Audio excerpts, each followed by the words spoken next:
Big Brother, mainstream media, government cover-ups. You want answers? Well, so does he. He's Alex Jones on the GCN Radio Network. And now, live from Austin, Texas, Alex Jones. Well, the Russia situation just went from orange to red. It is now, in my mind, at a critical juncture. I want to get Ray McGovern, former CIA analyst, on very soon to talk about this. I want to get Colonel Schaefer on to give us his take on it. But quite frankly, I've been studying it very deeply, and we've been predicting where this would go. And unfortunately, it's going that direction because the globalists want it to go in that direction, and it's a very serious situation, to say the least.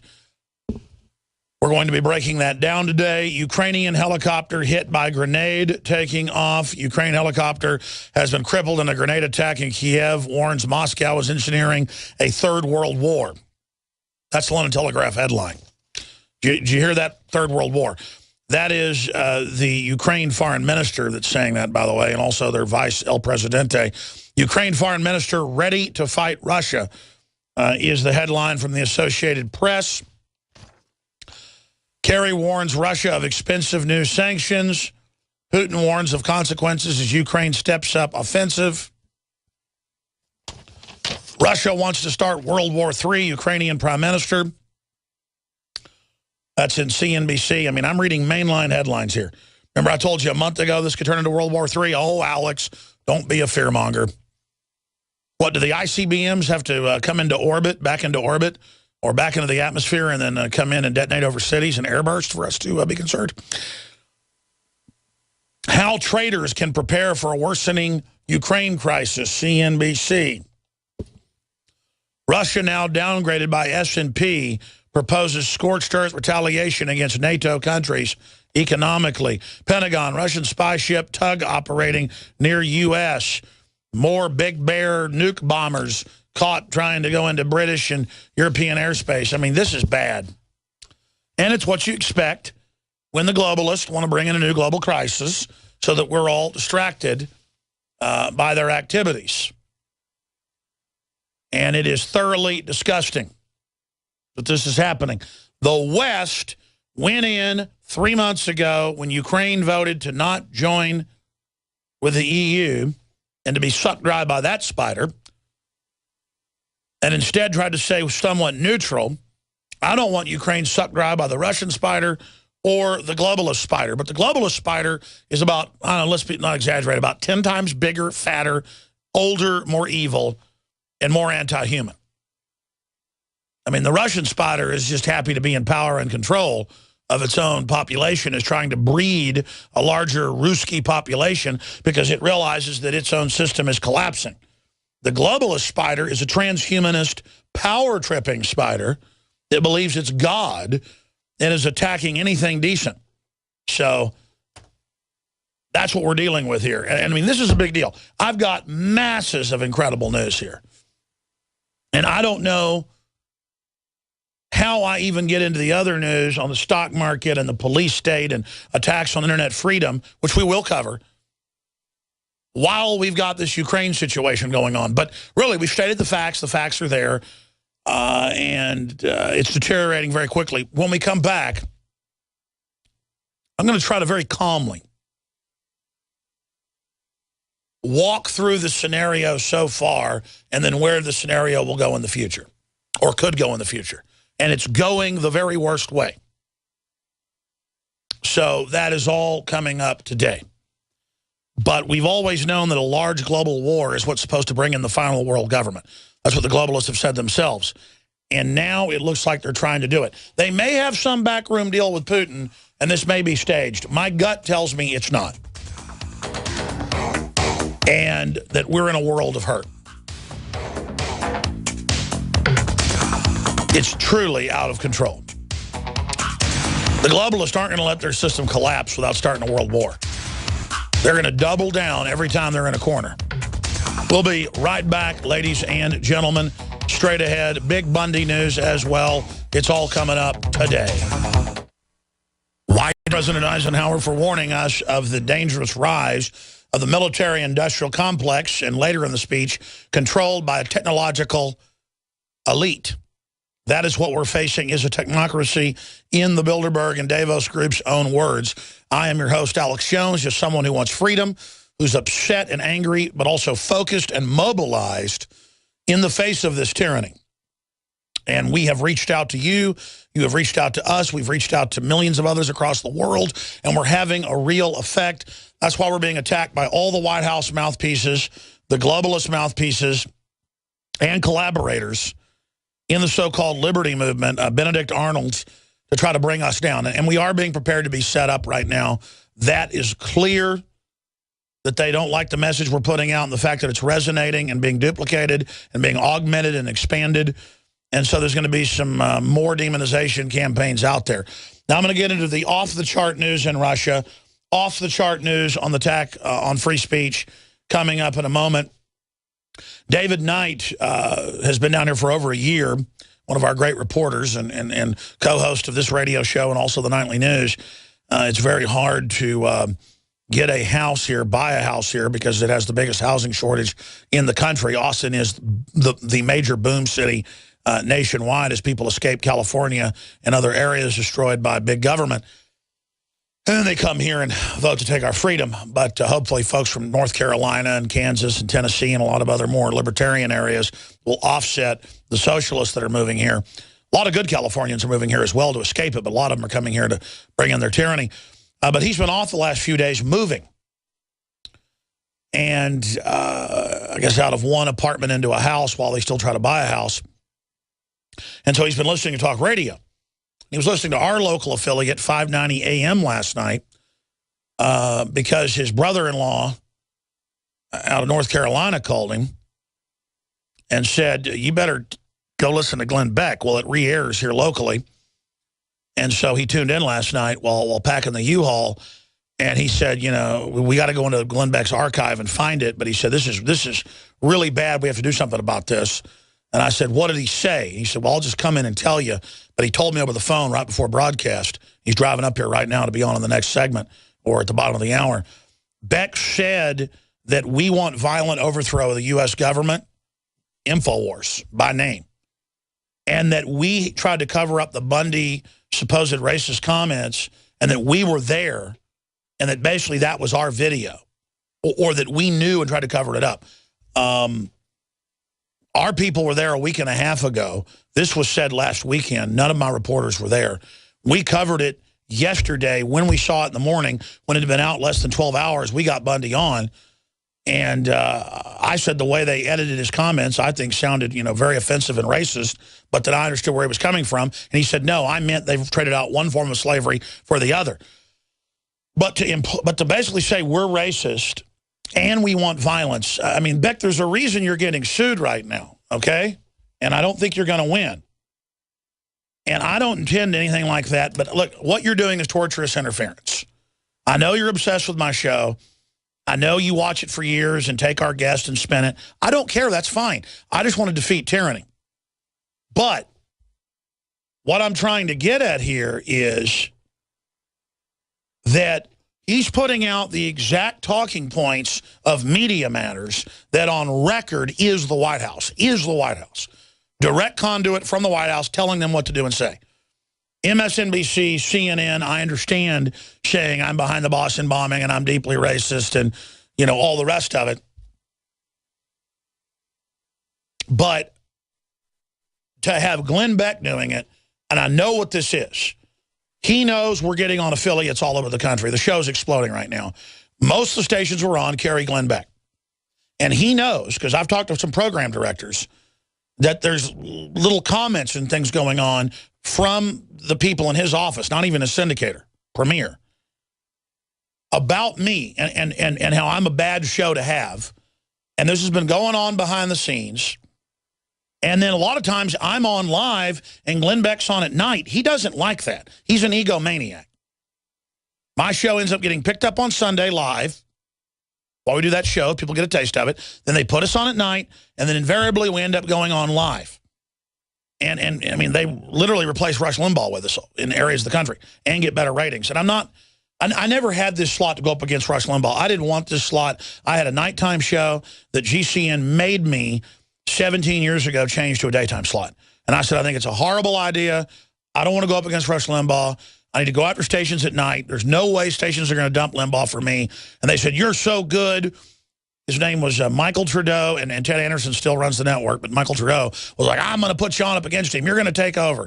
Well, I guess he was about 15 years, early on that. But the point is that I want Rush Limbaugh to be on every TV station in the country because his ideas are a lot better than what the controlled left puts out. I want Glenn Beck to have 50 million listeners. I want Glenn Beck to sell 100 million books. I want Glenn Beck to have long days, pleasant nights. Because I agree with most of what he has to say. But, man, it's a big deal when somebody says you're a racist with no proof. It's a big deal. When they say that that you want to overthrow the U.S. government and have violence to, 5, 6, 7, 8 million people a day, I mean, that's really meant to hurt me. I mean, I don't care when MSNBC says it with 500,000 viewers and people know they're a pack of liars. That's a big deal when Glenn Beck does that to me. And I don't know what he thinks I'm going to do. I mean, I'm not going to take that line down. So we've got such bigger issues with Russia, huge issues with Obama trying to get the guns, trying to bust the borders, overrunning the Constitution, that I'll probably just let him walk all over me. But at a certain level, man, when people don't want you to be on the air and they want to get you off stations and they'll lie about you to do it, and I'm not even in competition with him, and Rush Limbaugh's done nothing bad to me. He's said snide things about me a few times when he didn't agree with something somebody wrote on my website, and that's fine. I don't agree with everything on there, but a lot of times he covers our stories. He doesn't really give us credit. But I happen to know from behind the scenes some folks that play golf with him that he actually agrees with us more than he disagrees and listens to the show sometimes. Limbaugh, we're in competition with Rush Limbaugh, directly up against him. And he doesn't do this kind of crap.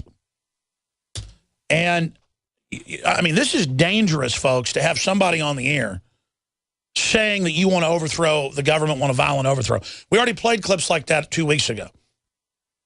So I'm not going to spend a lot of time on this today. But, yeah, I dare somebody like Glenn Beck to say that to my face. That's all I've got to say. Because I got a family, and I've already put myself in the crosshairs. And this is Benedict Arnold type stuff, ladies and gentlemen. I mean, this is textbook Benedict Arnold crap. And our affiliates out there who listen, the program directors and owners, they know what I say on air, and they're standing beside us and supporting us and not dumping our show, Beck.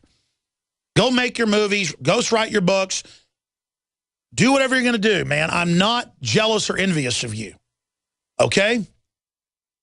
I understand until 10 years ago, or 12 years ago, you were a shock jock that did shock trash, type radio, Howard Stern wannabe stuff. I don't care.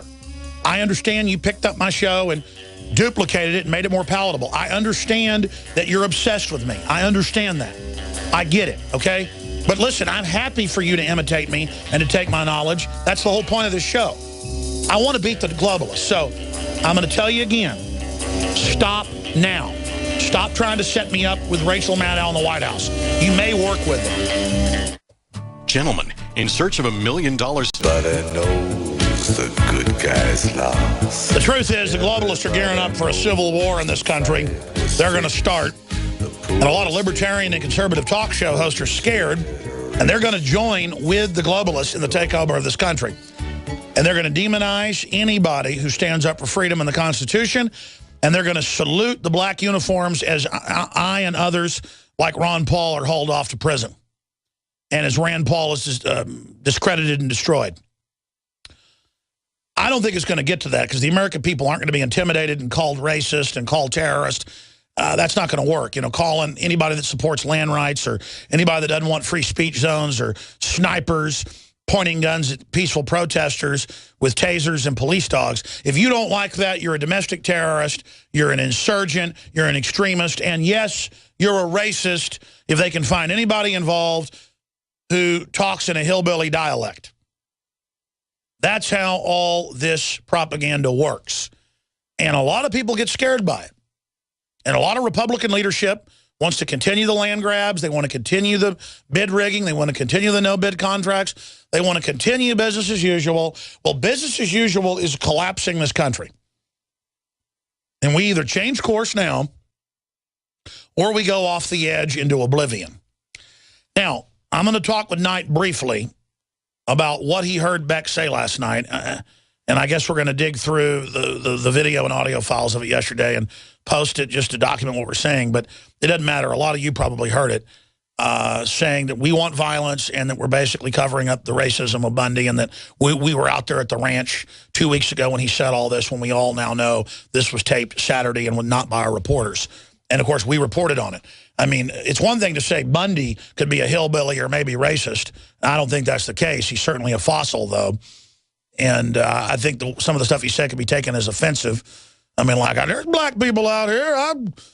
I'll bring one in the house and got them around here. I mean, it's just literally out in the middle of nowhere. It'd be like, I brought a Yankee in here. I saw one of them. City slicker. I mean, these are folks in the desert 7 generations. So, I mean, I think the Bundys are good people overall, and I think he just says what he's thinking. But compared to aborting 52% of black people, compared to all the other evil that's going on around here, we're letting him change the subject off of what almost became a new Tiananmen Square out there in the desert onto a statement. And by the way, we have the unedited statements of Cliven Bundy up on Infowars.com, where he said everything he said about, I want to help black folks in the Spanish. Nobody, I don't want to hear they don't pay taxes and work hard. It's wrong. They need their liberty, and we don't need to reverse the changes that were made during the 60s for liberty. We don't need to go back, and that's what this big government's doing. We've got the full video up on Infowars.com and the transcript, so now I see what he's saying about it being out of context. Because when I had him on yesterday, because we were trying to cover it up, that's why we were the first to recover it and get a response from him, the first that we know of. I think it was one of the radio show had him on before us, that's all on drugs. So I guess the second. The point is, within hours of this breaking in the New York Times, the day it broke, we have him on and are sitting there saying we don't agree with the way this had been spun and making sure this wasn't what he really stood for. And then we've already got MSNBC, CNN, and Glenn Beck, and Media Matters, and Vanity Fair saying that I'm with this guy and that I want violent overthrow. That's not what Bundy wants, and that I'm a racist. I mean, it's just really, really creepy to have this type of stuff going on. And now it turns out he was telling the truth. People go, well, he did make the cotton picking point. Yes, he was saying that that was not in the context of the quote. And now we have the full quote, and it turns out he was telling the truth. So now that you see it in full context, clearly this is like my great-grandfathers. I talked to my parents about this last night, did not talk like this. But I've always run into hillbillies in the middle of nowhere that do talk like this. And they're actually not racist. They are literally out of a time machine. But there's bad things if you go back in a time machine. There's also good things. They're saying no to the feds and no to Tiananmen Square because they're so old-fashioned. That's the good part of their old-fashionedness, is to be straight shooting and to stand up against tyranny. But then it's like talking to somebody who got off a time machine from 150 years ago. It sounds really weird to modern trendies and metrosexuals and everybody else, and quite frankly, myself included. Because he's such a straight shooter and tells you exactly what he's thinking, no political correctness. But wouldn't you rather that than the new religion of political correctness? Now, when we come back, the really big news that this is distracting from. This Bundy thing's becoming like the Malaysian airliner. Russia wants to start World War III, Ukrainian prime minister. We're on. Science fiction becomes reality. Thank you, Charlton Heston. We reported about a month ago, and people didn't even believe the story, that UK hospitals were burning the bodies of aborted babies to heat the hospitals. Well, LifeSite News, Breitbart, and the Examiner, Drudge has it, drudgereport.com, are all reporting Oregon energy plant burns aborted babies to generate electricity for the state. And now the state is saying that they're going to halt that. Oregon County put stop to incinerating aborted babies for electricity. Quote, we are outraged. They didn't even know that was going on. And meanwhile, speaking of Oregon, cover Oregon Health Exchange website to shut down. I mean, that's how fraudulent all of this garbage is via Obamacare. Now, here's the big news today, and it ties in to the attack on free speech as well. There's just a war on every front and a bunch of key economic news. This news is so big that, quite frankly, I shouldn't cover anything but this. But what I'm going to do is, at the start of the next hour, I will focus as professionally as I can and muster all of my oratory skills and try to break down what's happened in Ukraine and where I believe it's going.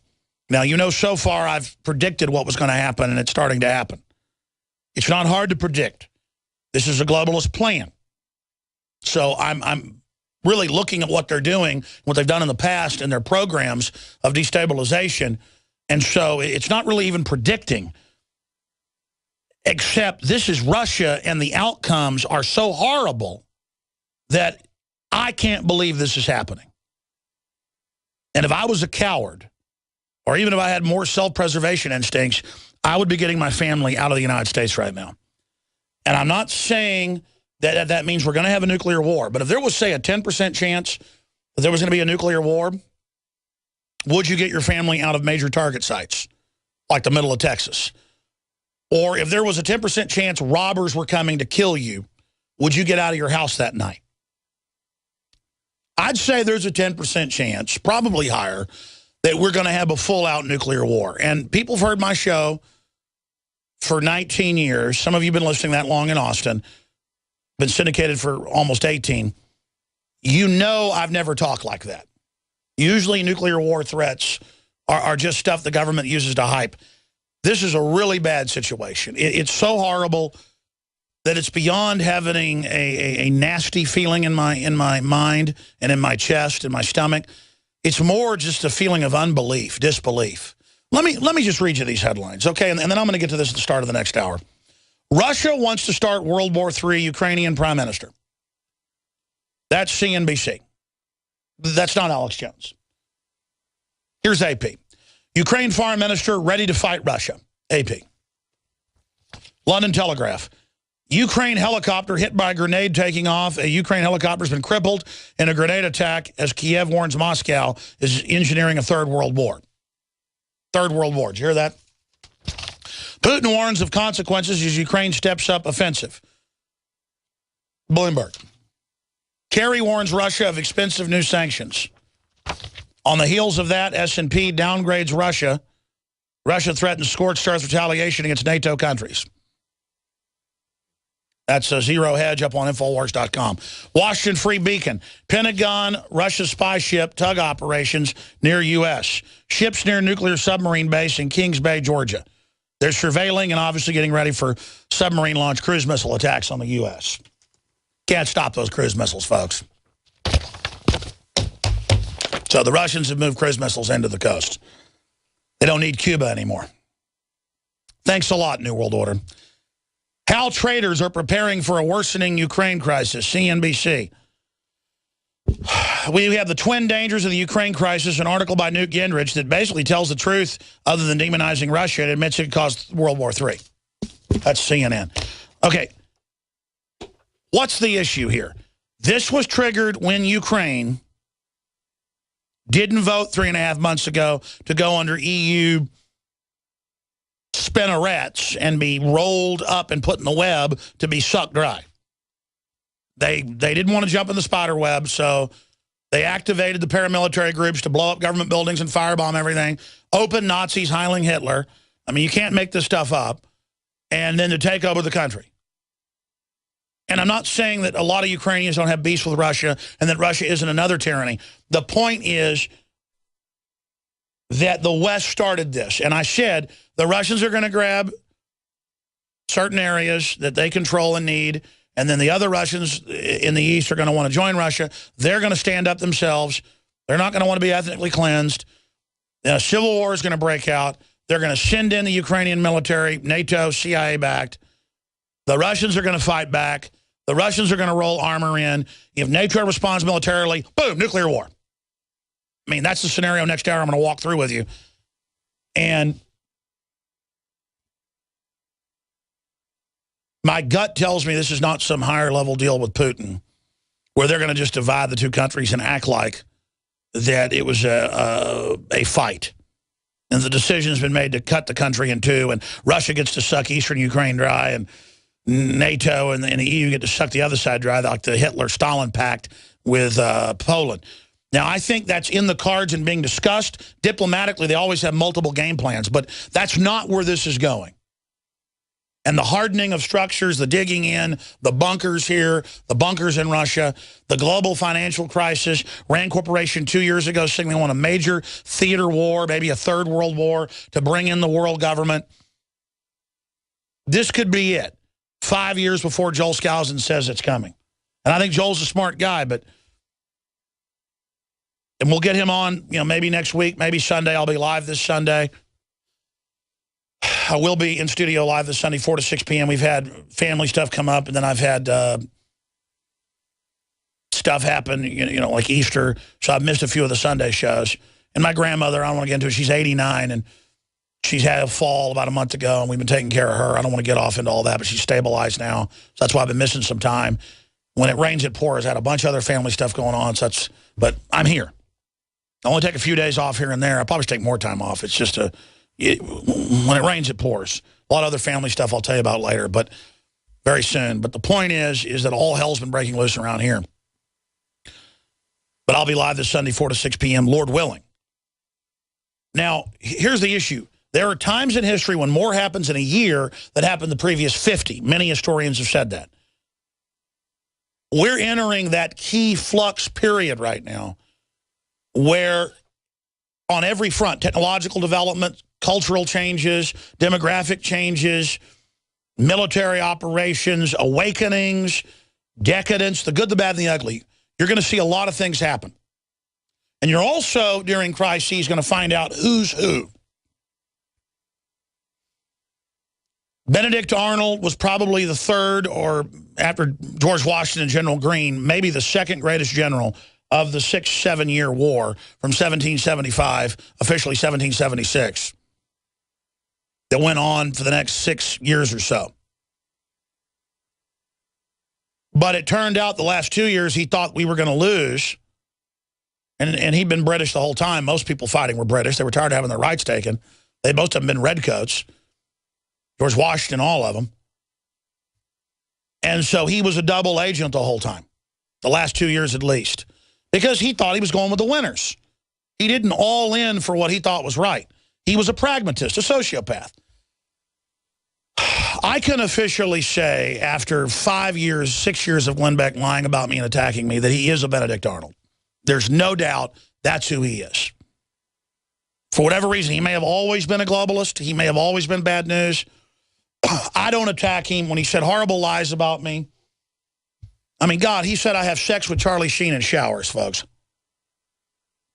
I knew Charlie Sheen very well before he got back on drugs and melted down. I met him through his brother, who's been a longtime listener, Emilio Estevez, and his dad. I'll leave it at that. The family were listeners before Charlie Sheen. And I've spent a lot of time at Martin Sheen's house. He's not the big liberal people think he is. They kind of manipulate the media who he really is. They're really smart people. His mother's an amazing lady.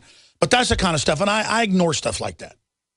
You know, you can say that's a joke. But then when he's always implying that I want civil war, want to kill police, and that I'm covering up racism, and that the Alex Jones side wants violence, as he said a week and a half ago, enough is enough. Because, you know, when he says any civil disobedience like we saw it at the Bundy Ranch is bad and he's against it, and he's really showing you who he is when he said 3 years ago on Fox that, we played this last week, that the government's going to stage terror attacks and blame the Liberty Movement for it. Well, he had their memos. He's right. He was listening to me then. He was, I guess, having a moment of thinking, oh, I'm scared they're going to set me up and blame me. I'll expose it. Well, now he's scared and doesn't want to go the route of telling the truth. Benedict Arnold, who was a great general, who we wish would have stayed true to the cause, has cowarded out and decided to fully join the system. So, and he doesn't like the fact that we're on a lot of the same affiliates as him. And so I'm not against those affiliates. I think it's a good show for you to carry. But don't penalize me because Glenn Beck's talking bad about me every day now, basically. Okay, I'm not attacking anybody in the conservative or liberty movement. I'm trying to stop Obama and the globalists who use the race card. And now Beck, and I didn't hear it, but my reporter heard it and wrote down notes. And I guess you got to go to the subscription thing to get it, but somebody will put it on YouTube. And then we can play it for documentation here. But Knight wrote notes. He's got notes right there. His brother-in-law called him and heard it in the morning, so it re-airs on our local affiliate, 590. So we tuned in last night while he was moving in the U-Haul and listened to it and wrote notes. And it was the classic stuff I've heard. What's that site? That crazy guy? Oh, I don't know. InfoWars? Yeah, that nut. Yeah, guy that wants to overthrow the U.S. government, wants violence? Yeah, well, he knew about the Bundy stuff, tried to cover it up. Yeah, tried to cover up the racism. Man, that is real defamation, okay? We had nothing. We did absolutely no such thing at any level. And so this isn't about Beck. It's about what's going to happen when the globalists blow up a new Oklahoma City and try to blame us. What's going to happen when they start a new war? What's going to happen when they come after domestic groups and the guns? A lot of big hosts are going to say, well, go ahead and do it. And, well, Alex Jones has been arrested, and Ron Paul just died of a stroke, wink, wink. Well, I think it's normal he died of a stroke. He was old, and, yeah, Rand Paul just was in a car wreck. His back's broken. Alex Jones, you know, tried to shoot out with cops, and they took him out. Or he got caught with a bunch of drugs, with a, you know, whatever. That's the kind of stuff they do. I want you to know that when that happens, folks, you're looking at an enemy operative. Okay? Because now he's crossed the Rubicon with me. David Knight, you heard this last night, and again, it's bigger than Beck. It shows that he's scared. He's decided to throw in with the Southern Poverty Law Center the exact talking points of the White House-run Media Matters. Michael Savage isn't doing this. He's getting more hardcore. We salute him. He's not a coward. Sean Hannity's not being a coward. Rush Limbaugh's not being a coward. Glenn Beck has shown himself to be a really dangerous person. And I don't do this on air. I have to protect myself in the liberty movement. David, what did you hear last night? Well, Alex, it really got me upset. As you point out, they were saying, pretending that they didn't know what InfoWars was or that they'd never heard of InfoWars. But what he's doing is he's playing a very dangerous game, and he's totally mischaracterizing what happened there on Saturday the 12th. When this thing came out yesterday with the New York Times, he's essentially doing the Al Sharpton Southern Poverty Law Center talking points, the way the New York Times edited and distorted and spun Bundy's comments, and he's doubling down on it, taking their talking points. But what was also bad was the way he was portraying Bundy, the people with him, and even us as being the aggressors, as being the people who are threatening. He's trying to pretend that he's Gandhi. He's not Gandhi. He's a Quisling. What happened there? I mean, you told me, quote. Yes. You said he said, you know, the InfoWars group wants the violent overthrow. Yes. What he was saying was, he said, they're pushing for this. He goes, when I heard that it was, I knew from the beginning that I wanted to be on the other side of the story because InfoWars made this a national story. He goes, that should be a red flag. Not a false flag, ha, ha, ha, no, but a red flag. I'm not blaming Drudge, I'm giving him the credit. Drudge made it a national story. We broke it, he made it national. Exactly. It is a big story. And he's saying that, you know, we're constantly pushing for revolution. I think that's not true. What happened there is exactly what Glenn Beck claims he wants to see happen. And that is people peacefully standing up with loaded guns in their face like Tiananmen Square. Now, some people, I didn't see anybody down there with a gun on them, but there were, well, actually, there was a couple of guys that were holding rifles, but nobody was pointing anything. Back up there. There was one guy on the bridge. They keep showing that picture from multiple angles, okay? But the point is that now it's been projected onto us, and now we weren't there this weekend when he made the black comments, right. And then he said basically we were involved in that. He said these guys are embedded there, they're everywhere. He goes, they know that he was making those comments last Saturday. Well, that was not even the same Saturday. He's totally out of the scene. He's not wrong. Yeah. I know his insider people. He's got at least 4 FBI agents with him at all times, so-called retired. This is FBI. Yeah. Just like Al Sharpton's FBI, I will bet my right arm the FBI is feeding all this to Glenn Beck. Glenn Beck is the FBI. So of course, they're attacking us. This is the FBI, the Obama FBI. With the globalists making more and network. By the way, a lot of this has come out in the news that Beck has up to 20 security people at his house and office and goes around with an entourage as many as 35. But he admittedly has, quote, retired FBI agents. The number I was given was over 6, but 4 at any one time that live at his house and stuff. And when you look at the talking points, these are White House. This is This is Eric Holder's Justice Department, Harry Reid talking points. And I started seeing that 2 weeks ago and got really freaked out, David Knight. And I said, man, and he was just waiting the whole time to then open up an attack. And now now I was sent by one of our affiliates the clip. We're getting it queued up. In fact, it's ready right now. Part of this diatribe you heard saying we want revolution, we want violence. They're positioning him as a Judas goat to lead the liberty movement. It all just clicked. Yes. He is actually Benedict Arnold. He actually works for Obama. And I'm sorry I have to say that. He really does. They wasted no time at all. The day... Well, no, he was the leader even before the Southern Poverty Law Center. Oh, yeah. He's been carrying the ball. He was putting the talking points out before the White House Media Matters. He had 7 talking points the day after the shootout. It was the #1 story, and when I Googled Cliven Bundy, that's why I read his story. Our story was #1 because of Drudge. That's right, but after the standoff, what he did was he had a story out there with 7 talking points, basically saying there's no connection to Harry Reid, the BLM acted perfectly reasonably, there's no problem with the Desert Tortoise, I mean, ignoring Agenda 21, and then... It's sovereign citizen, using the Southern Poverty Law Center catchphrase, the White House catchphrase. This is John P. Holdren. Yeah, yeah. I mean, John P. Holdren, Eric Holder. Well, they had the article on Sunday after the Saturday showdown, and then on Monday, he had Cliven Bundy on, and they tried to put words in his mouth and hang the label of sovereign citizen movement. By the way, has there not been a directive the full year you're here to not attack Glenn Beck and not talk about him? That's right. Have there been any other directives about anything else? No. Just tell the truth. It was very hard to do that. And don't infight and keep the eyes on stopping the globalists. That's right. That's right. And how many attacks did we ignore? A lot. And you know... But I am not going to hear that I want a violent revolution, so when the feds blow up another Oklahoma City, I get the blame. And this guy handled by... I'm telling you, it all just clicked, just like I knew Reid was involved, and they're scared. This guy probably actually meets with Obama. Yeah, it's not just Cass Sunstein saying that he's going to pit one group of alternative media against another. He says he's going to infiltrate it and lead it away, like you talked about at Judas Goat. Well, I'm telling you, folks, if something happens to me or Drudge or WorldNetDaily, Joseph Farah, it's now been declassified, was on the Clinton hit list. And he's coming on the 3rd hour today. And now you got all this internet censorship stuff coming up in the next hour. They're moving right now. Let me tell you who's real. WorldNetDaily, Drudge, InfoWars. People have shown who's on the right side, even though he said he didn't like these comments, which I agree with, the way they're taken. Sean Hannity. I'm not saying he's perfect. The point is we're really finding out who's who, man. Let's go to this clip one of our affiliates sent us of what you said you heard last night. Here's Beck. Quite honestly, some of the people from, what's that stupid website's name? Are you talking about the crazy conspiracy, InfoWars? InfoWars. Because these guys were so deeply embedded with the Bundys, we thought there's something wrong. Because if you're a spiritual person and you don't see these guys a mile away... That's a red flag, right? That's a real red flag, and it's not a false flag. These guys are dangerous. They are looking for revolution. They're looking for a fight. And you just keep those guys a million miles away from you. And anybody with any spiritual radar should see that one coming. That's right. If you have spiritual radar, you know that his lie that we want violence is true. Now, we're defensive, saying we just want private property, our families, Second Amendment. We just want states' rights. We just want freedom. We don't want Agenda 21. We just want liberty.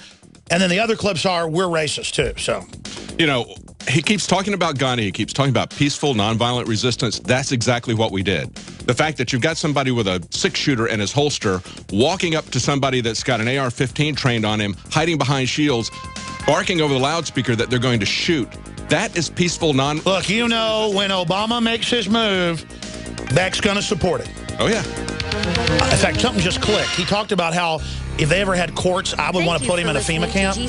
I just realized something. He looks forward to them arresting him. Today. Man, he projected on me. Yeah. He wants to arrest me. Live from Austin, Texas, Alex Jones. All right, some stations join us in the 2nd and 3rd hour. Ultra important Ukraine news. Headline out of CNBC, Russia wants to start World War III. I mean, this is getting crazy. So I'm going to break that down, take your calls coming up. But we wouldn't just cover this if it was Glenn Beck just saying this, but he's saying it off White House talking points, Media Matters talking points that he originated.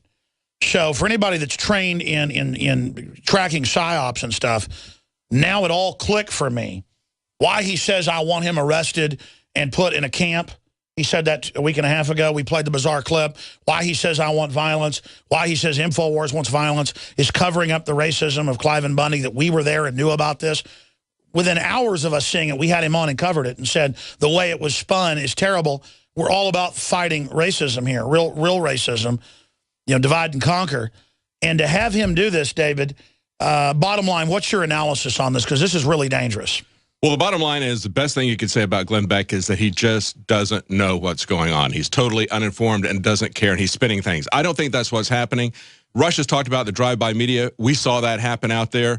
I would say that Glenn Beck is the comfy couch media. You know, at best case, if you're listening to him, you don't think that he's an FBI shill. The best you can say about him is that he's an Obama FBI shill. That's right. The best you can say is he's setting half a continent away. He doesn't have any reporters out there. He's not reading any of the facts. He's totally misconstruing everything. I don't think that's what's happening. The day after this happened, he had 7 talking points going in and defending Harry Reid, defending the BLM, ignoring the fact that they were pointing snipers at unarmed people all week. And tasering and police dogging and saying, we'll shoot you. And Americans finally stood up and peacefully stood against it. But we didn't even have any guns. A few people did, and now we're leading it. Exactly. Now, I mean, I was there saying no violence, you know, over the radio. You were there covering it, and now he's lying about me, so they set me up. People go, well, he got what he deserved. Yeah, he's used everything he can to assassinate the character of Cliven Bundy and assassinate our character. And as Jesse Ventura said, I don't know if it was his original expression or not, first they assassinate your character, then they assassinate you. That was Gandhi. It was Gandhi. Okay, that's what Gandhi said, okay? But that's the technique that they use. And he wants to compare himself to Gandhi. He's really a quisling. He is really selling out. He's not. He's totally handled. Yeah. Oh, absolutely. What he is a he's a sociopath. Yeah. He thinks like doing whatever he wants makes him a winner. Not in God's eyes. That's right. If he had even read his book on Agenda 21, I'm sure he had somebody ghostwrite it for him, he would have understood what was going on there as part of many different aspects. There's a lot of different aspects. There's crony capitalism, there's corruption, there's Agenda 21, there's an out-of-control police state. He has ignored and talked against all those as if he were the New York Times or as if he were the Southern Poverty. Well, it's in the BLM documents that they wanted Bundy's land for the environmental easement. Yes. Yes. Where they say, we can build on this if we have this as an easement. And they go, oh, we're lying. And we said we lied about the bullets. Well, he laughed at Bundy on the Monday night show and said, oh, you're going back to the 1860s to try to support your argument. When the BLM confiscated land in Texas, confiscated that farmer's land, they went back to the 1803 Louisiana Purchase. What Bundy is doing, he's going back to the Constitution. The oldest thing in land is the most powerful. Exactly. Look, Rick Perry says he'll go kick the feds off when they're trying to grab land. Well, what, is Rick Perry an extremist now? Of course, they did the same thing in Nevada to a man who's part of the Shoshone Indian tribe. You know, and as Russell Means pointed out, he said, every treaty we've had with the U.S. government, they've broken. Your treaty with the U.S. government is the Constitution, and they're breaking it now, as his book, Where White Men Fear to Tread. That's exactly what's going on here. What they've done to the Indians and the reservations is what they want to do to everybody. And that video is called Welcome to the Reservation. If you guys can find that, it's like an hour long. He died last year, an amazing individual. Again, you meet him, he's totally different than what the media said he was. It's incredible how they distort who people are. And that's what I realized. They're distorting who I am. Yes. MSNBC says I'm deeply racist. Beck says that now, with no proof. Yes. Because they want people that don't know who I am to think, oh, I don't listen to him, he's deeply racist. They always play the racist and the terrorist card. And the first person to play the terrorist card was Glenn Beck. He played it 3 days before Harry Reid said. Well, no, that's the thing, is that with people like Glenn Beck on the supposed patriot movement, who needs the liberals? I mean, he literally is becoming Obama. Glenn Beck becomes Obama. Monday through Friday from 11 a.m. to 2 p.m. Central, we're here discussing history, discussing the present, the future, looking at legislation, looking at global trends, giving you the good news, the bad news, and the, quite frankly, over-the-top, insane, sensational news that only reality can bring you. I have been radicalized by reality. I have been radicalized by first being on the air in 1995 when almost no one was really using the internet and covering government documents dealing with Pentagon bases in upstate New York where they were producing goats that were part spider to create Spider-Man-like body armor out of their milk. And I would cover it off of scientific journals that I would get at the library, and people would say I was a liar. And then suddenly scientists and journalists and engineers would hear my show and send me trade journals and things of even more insane things. Now, by 96, 97, the internet got bigger, more stuff was on it. But I got frustrated by the fact that things like that and hundreds of other things were real, but people thought I was a crazy conspiracy theorist for talking about it. Now everyone knows about goats that are part spider. There's been thousands of news articles about it. I mean, I've been at dinner parties and told people that 15, 20 years ago, you could buy in Hong Kong glowing rhesus monkeys that glow in the dark. Because I was sent trade publications on that. And back then, they cost $500,000. Now they cost $5,000 last time I saw. I'm tempted to buy one, but that gives money to the abusive practice of cross-species engineering. Do you know what the genetic engineers have said on my broadcast about this? At any time, this is going to give rise to superbugs. It may have already done it and cause zoological diseases to jump into humans and is so deadly dangerous, it'll make your head spin. And I'm only telling you about let's be conservative, 100,000th of what's going on. The pharmacological crops. I remember reading an AP article back in 2002 about protogen in Texas with open-air crops in Kansas and other areas that had live HIV growing in the corn. And I read it and said, isn't that frightening? It could jump into humans. It could become airborne.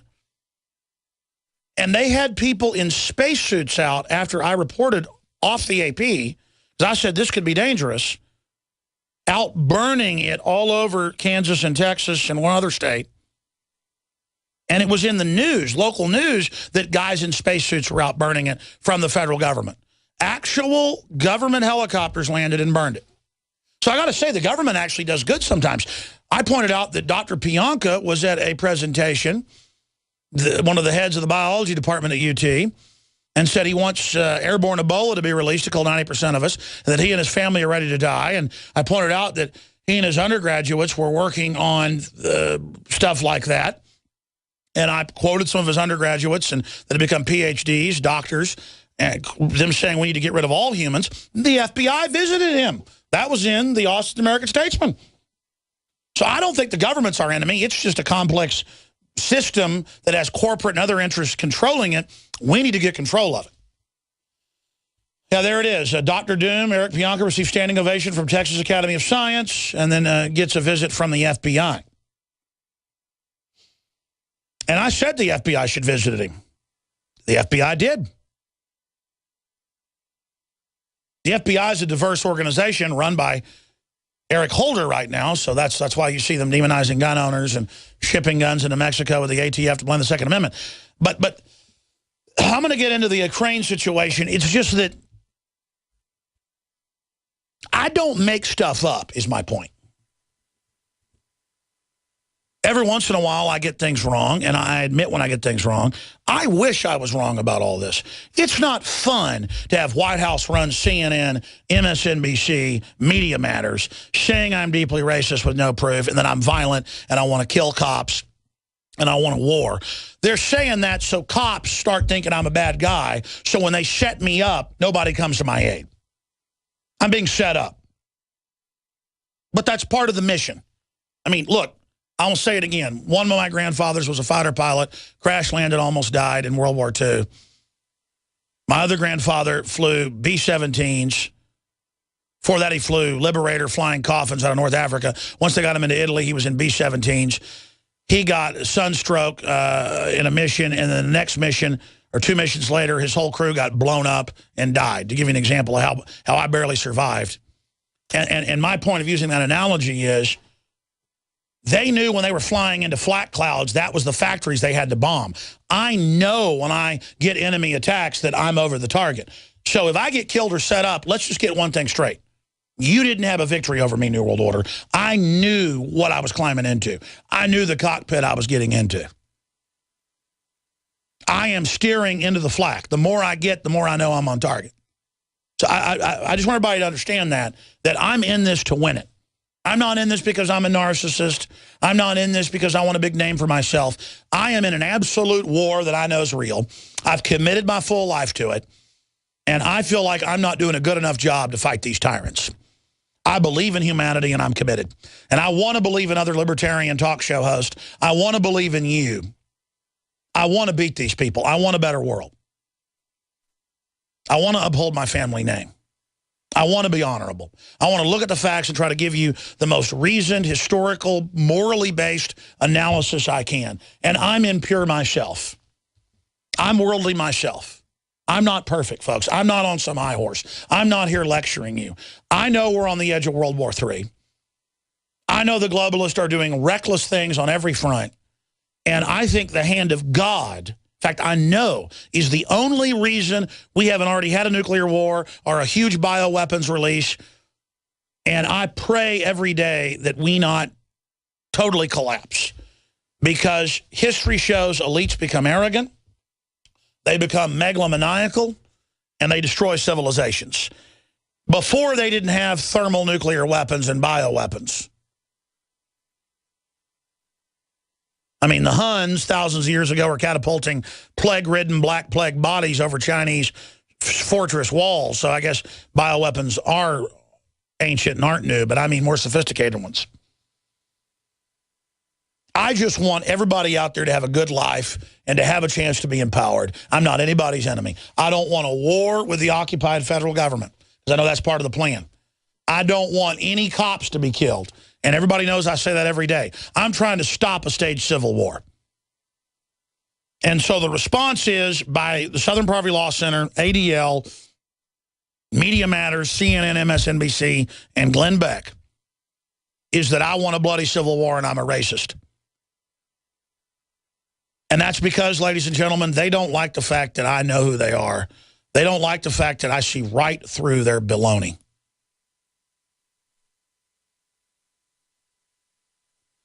Now, do you agree with me that we're on the edge on so many fronts, economic, spiritual, cultural, biological, that we're not on the edge of a crisis, we're already going down into the valley. We're going into the valley of crises, into the pit. We're marching into hell. And I just want to turn this around. You know, these government-run churches tell you it's foregone conclusion that everything has been predestined. Well, then why is so many times in the Bible do the prophets go and tell the people repent and turn back, and they do, and they get a 100-year reprieve like Nineveh? Or God sent Moses to free the Israelites. I mean, or 1776. I mean, do we just have to give in to evil and say the world's over and this is the way it is? I mean, maybe it is. But I don't like people saying we can't do anything.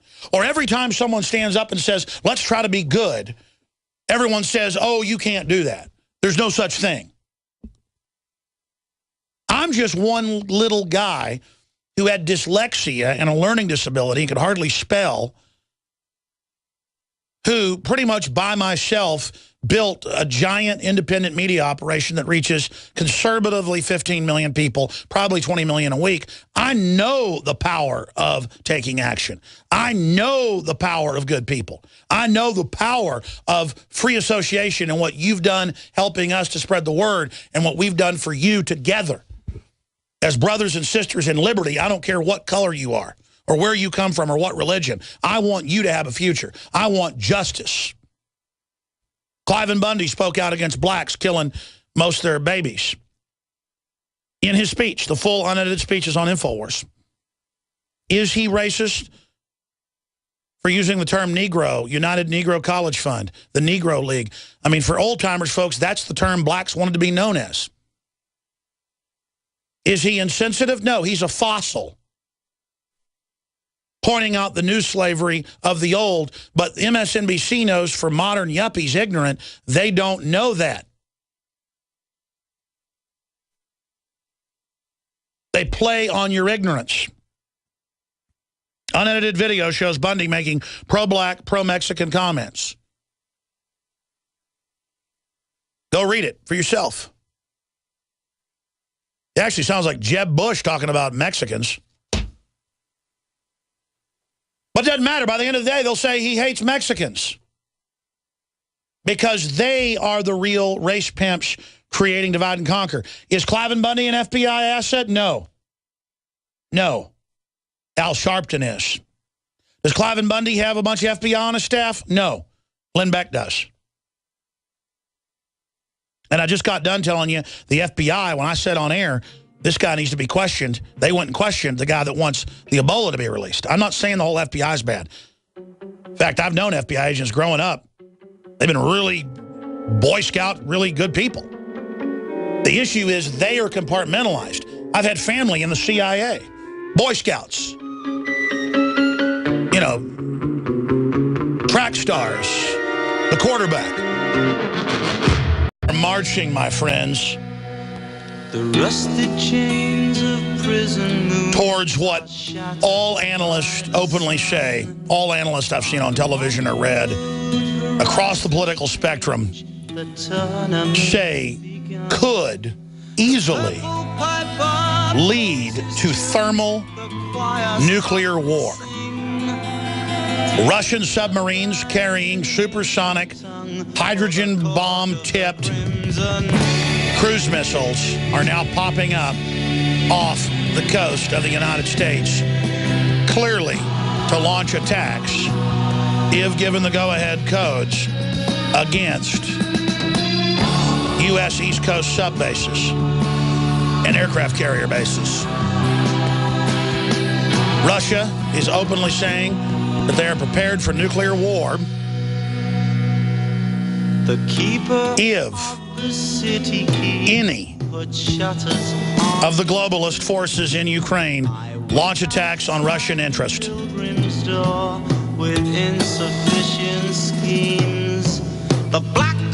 This is being done, my friends,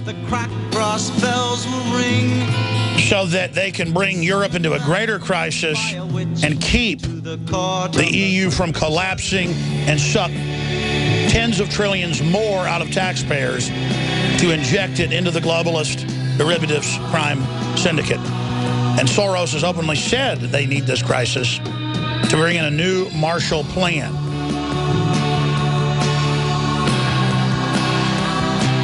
This is epic. And I want to now go to the current things that are happening, then to the past and into the future of the different scenarios that we face, ladies and gentlemen. This is out of CNBC. Russia wants to start World War III. Ukrainian Prime Minister, whose deputy Prime Minister openly does Hitler salutes and wears swastikas. Again, this is all over the top. That's mainstream news. This is who Obama and the globalists put in power when Ukraine wouldn't vote 3.5 months ago to join the EU. I almost wish they would have, so this wasn't happening. Ukraine's always been part of Russia in the East. Russia's grabbing its gas lines. The NATO general said yesterday, we are there to cut off their gas to Europe to teach Russia a lesson. Oh, that's all Russia's got is its gas money, its oil money. They're trying to collapse Russia.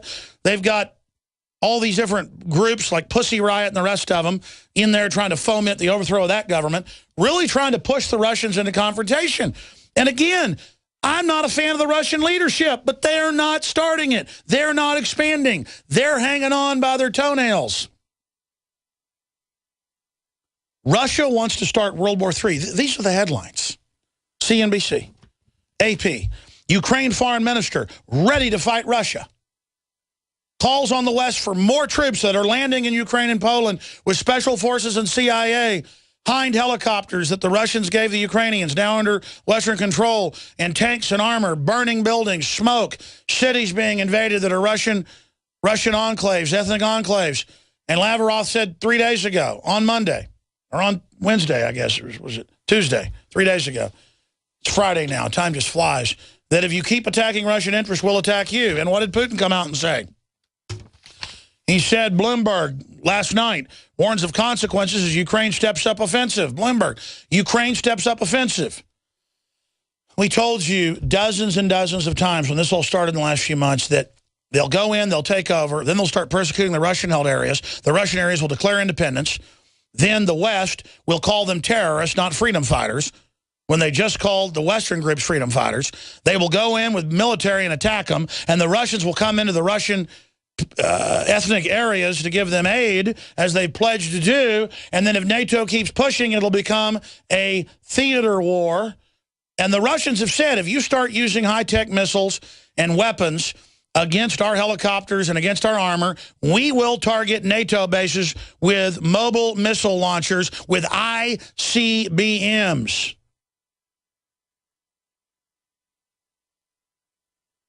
I said Russia will act the same as Georgia. Said that a month ago. Now Lavrov said 3 days ago. He said, we will act just as we did in Georgia. I watched their press conferences. And here's the deal about the Russians. They actually don't lie that much. They just send the tax police to your house to break your nose if you don't pay. They don't make stuff up. Do you understand that? They didn't make it up with Napoleon or Hitler. They're not going to make it up now. You come up against their borders, they'll attack you. All right, folks, we are back. Thank you so much for joining us. Continuing with the Russia situation. It's very simple. They're openly bringing in U.S. Special Forces, NATO Special Forces into the area. They are moving into Russian ethnic areas that are clearly going to become autonomous and want to join Russia. That's the natural course.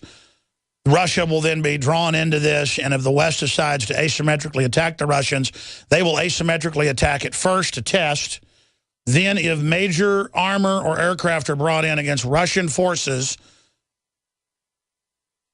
or against Russian populations in eastern Ukraine, Russia will probably attack those forces with nuclear weapons. That's what Russia says they'll do. There you are. Now, I don't know if that's going to happen. I'd give it a 10% chance. Maybe 15. But that's a real possibility right now. And that's not just me saying it. Here are the headlines. Russia wants to start World War III. Ukrainian Prime Minister, as they started. Ukraine Foreign Minister ready to fight Russia. They've been calling for attacks the entire time. So that's what's going on here. Here's another one. Ukraine helicopter hit by grenade taking off. A Ukrainian helicopter is crippled by a grenade attack as Kiev warns Moscow is engineering a third world war. You hear that? Putin warns of consequences as Ukraine steps up offensive. Will you guys cue up Lavrov again, please? Kerry warns Russia of new sanctions. AP. And then they hit him with new sanctions via S&P, downgrading Russia today. Russia proposes scorched earth retaliation economically. Pentagon, Russian spy ship tug operating near U.S. Ships near nuclear submarine base at Kings Bay, Georgia. Those submarines and Russian intelligence ships guaranteed carry cruise missiles. That's what they're going to use. How traders can prepare for worsening Ukraine crisis. CNBC, yeah, how to make money off World War III. Okay. The image of Mi-8 Russian attack helicopters that the Ukrainians have flying around burning buildings. I mean, this is out of control. And now you're going to have Russian sheep-dipped Ukrainian military are going to be attacking those. And if it doesn't stay a proxy war, all hell is going to break loose. So that's the bottom line. And it's important to realize, folks, America isn't America anymore. America is seized by the military-industrial complex, itself run by predominantly foreign offshore banks, the same ones that got Obamacare passed bipartisanly. You've got a minority of Republican libertarians who are growing, who are sane, who want to fix things, so they're being attacked by the Republican leadership, the Democratic leadership. You've now got Glenn Beck, if you just joined us, and it's not about him attacking me, it's about a sea change. He had the Southern Poverty Law Center, White House, Media Matters talking points for anyone else almost 2 weeks ago, saying sovereign citizen, it's going to get violent. Alex Jones wants violence. Now I'm racist. We played the clip last hour. I want violence. You don't want to be with me. None of that's true. Our affiliates are calling us, multiple ones freaking out saying, we hear your show. We can't believe he's saying this. We carry him too. But it doesn't matter. They're not worried about the general audience. They want it on record when all hell breaks loose that I'm the reason the Civil War started, not Obama, not Glenn Beck, not the globalist. And they're going to go after all liberty-based groups. He wants to be left standing as the new vestigial leader of what's left of libertarians. And, you know, I just said here in the office earlier on air, I said, you know, he brags he's got all these FBI agents that work for him, former FBI, that, you know, he's got all these people. I've talked to people that worked there years ago about how they watch everything we do, and they're supposed to be us, but then demonize us. And I was told that by high-level people. I mean, repeatedly, it's not even that big of a deal. I'd be going into Fox Studios, be on another show.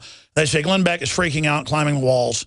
You can't come on now. And I'd be, that's fine. I'm going over to The View and going over to do, you know, CNN. I mean, it's not that big of a deal, but, you know, Glenn Beck and his, quote, people don't want you in here. They're throwing fits. And, you know, they've got pull in the government. And I'm like, what do you mean? And he goes, man, the guy's the government. Glenn Beck is the government.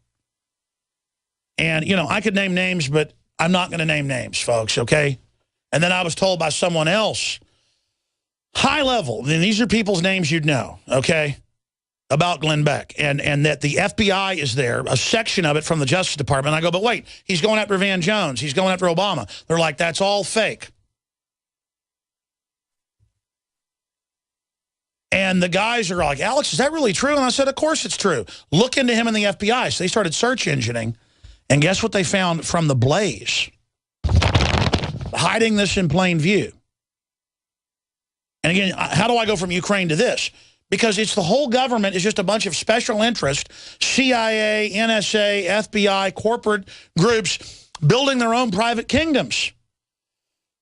Basically, Glenn Beck is like a private CIA takeover of Clear Channel is basically what's happening. And then no one else can make money at Clear Channel but Glenn Beck.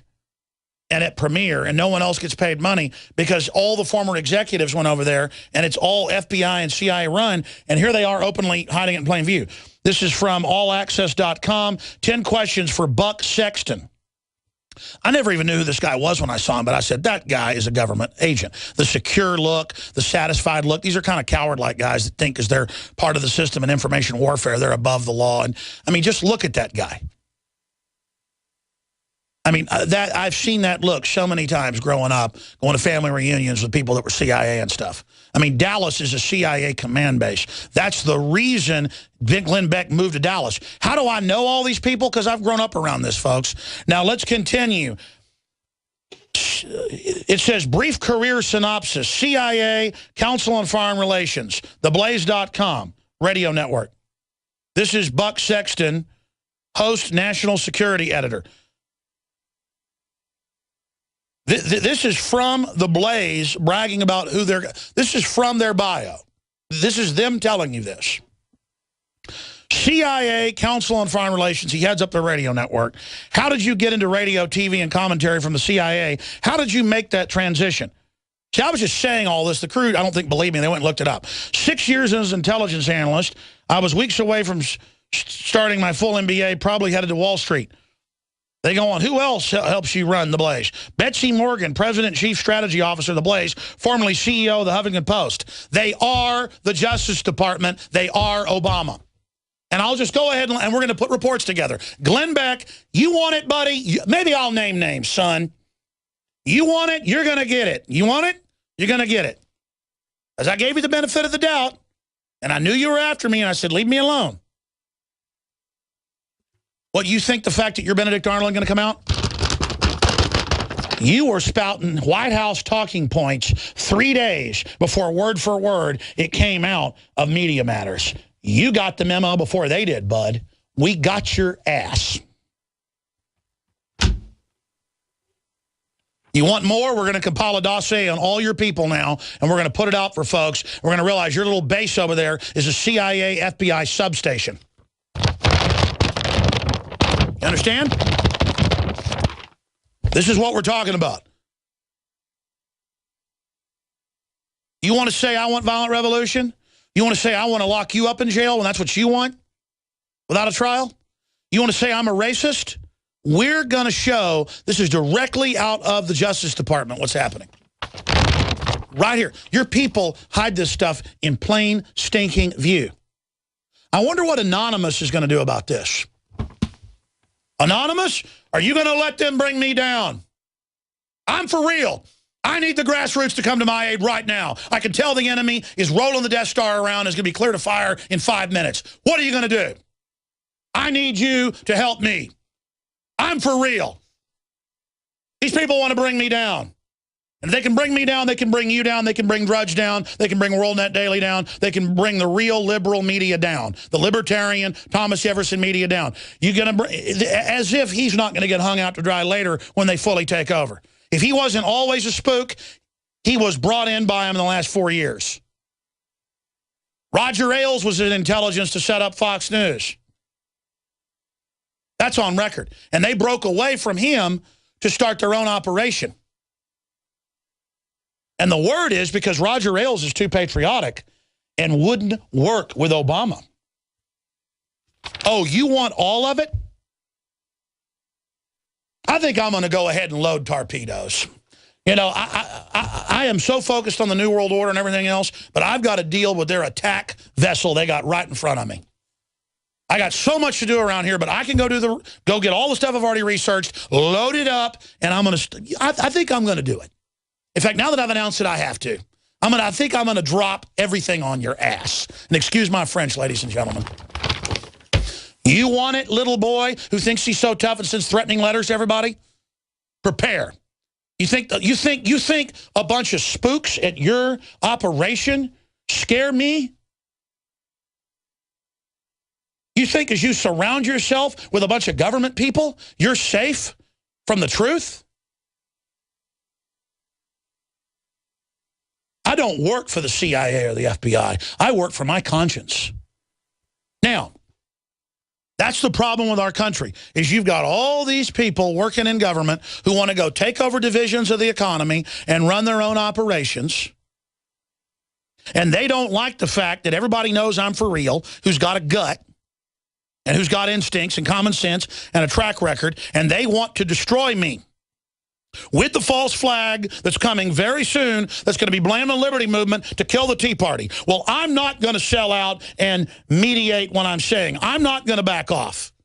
I want to end abortion. I want to end open borders. I want to end the attack on the Second Amendment. I want liberty. That's what I want. Not helicopters, not jets, not lounging around in couches with FBI agents all day. I'm done. But here they are, folks, all of them in your face, a nest of globalists spouting Obama lines. So there you go. A bunch of guys that think they can play you and your family.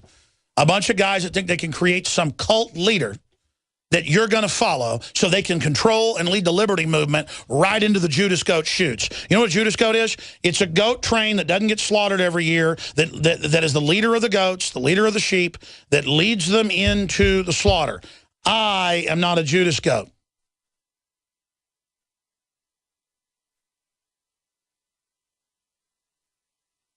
So there you go. I mean, the Huffington Post runs... I mean, and then you look into this woman. I mean, my God, does he have to have Obama as his co-host or something for you to figure this out?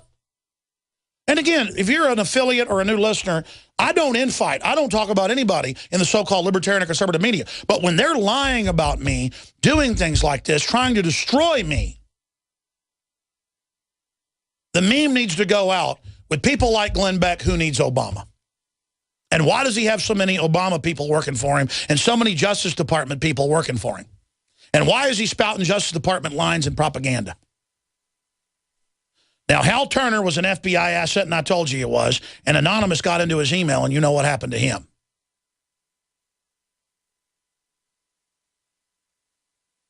I'm going to say a prayer. God, I recognize that this is a key juncture point that the enemy realizes that we're growing exponentially as they come after us with their operatives. Please, I've been a humble servant and tried to be the best I can. And please protect us, and please help us expose the enemies within, foreign and domestic. And please allow me to continue on in my work so that I can do a better job and continue to wake others up. Or if it is your will that they destroy me, please let it be an edifying message to all so that we can learn from it and in the end defeat these enemies within, these Benedict Arnolds. In the name of your Son, Jesus Christ, amen. And I just ask you all to pray for this broadcast and to pray that all be revealed and that all the veils be torn back from the would-be religious cult leader that is the CIA frontman, the FBI frontman, the Justice Department Obama frontman that is Glenn Beck. And I just pray that that happen, and if it's God's will, it will. He likes to invoke God all day. When I invoke God, I do it very humbly in God's presence.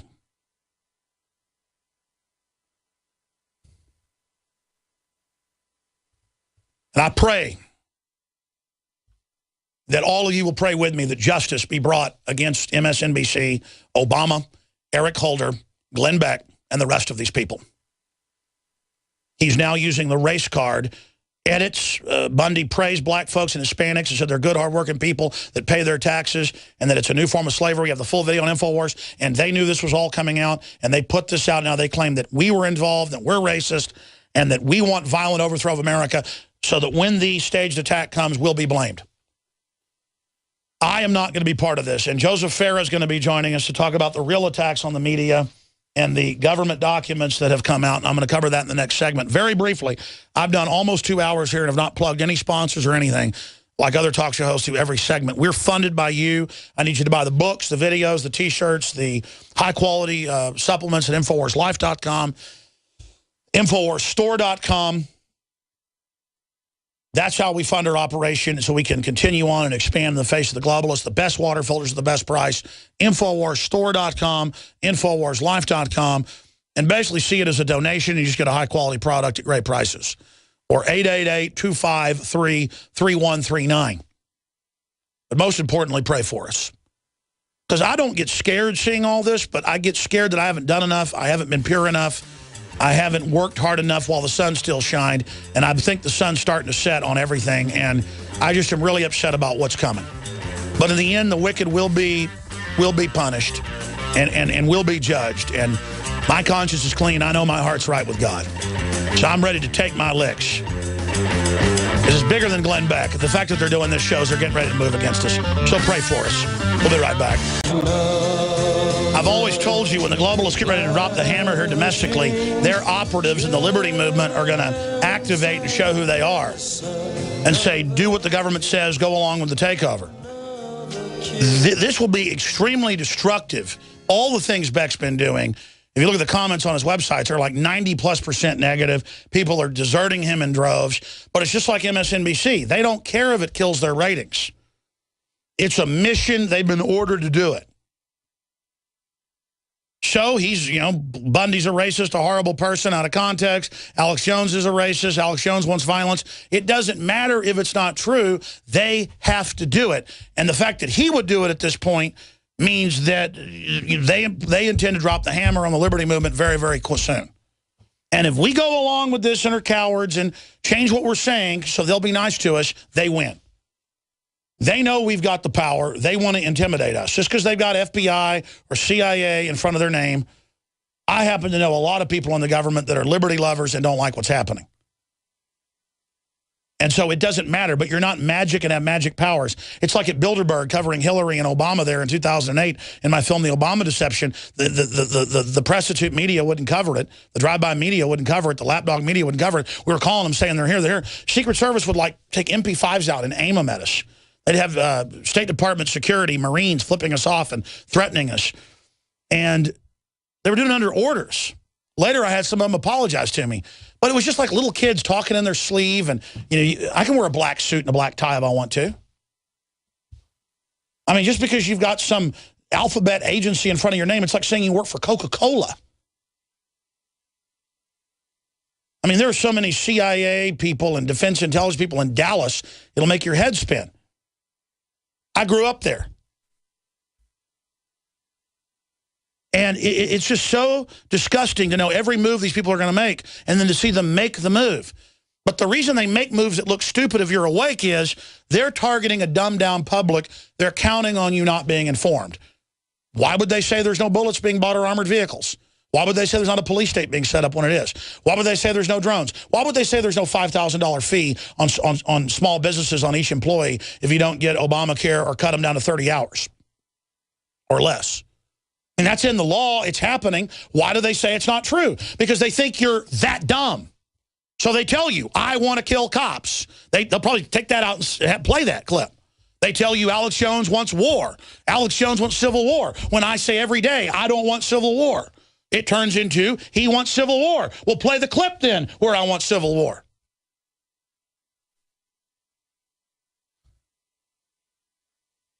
I'm so tired of the betrayal and the treason. I'm so tired of the dishonor. I want to think more of people. I want to believe that everything I was told about people wasn't true, even though it's been proven to be right. There's no FEMA camps. Ron Paul has a thing called a money bomb to blow up the government. He said that when the first, it's just like, money bomb's been going on for 6 months back when he said that 6, 7 years ago. The Army needs to be used against these people. That was the Southern Poverty Law Center Media Matters line then. And I kept saying, these are government lines. These are hardcore inside lines first, not later. He doesn't repeat the lines later. He progenerates. He gives birth. He coins them. He gets the memo first, folks. And I say he works for Obama. It's above that. And then I think about, how did I get into such a hardcore game? How am I some guy from Dallas, Texas, in the middle of this, ladies and gentlemen? There's no secret room telling me what to do. I don't have any advisors. I'm just here, real, going up against these people. That's why I need your prayers. Because these are wicked, wicked people, folks. And I can tell you, they're moving against America, not just me, right now.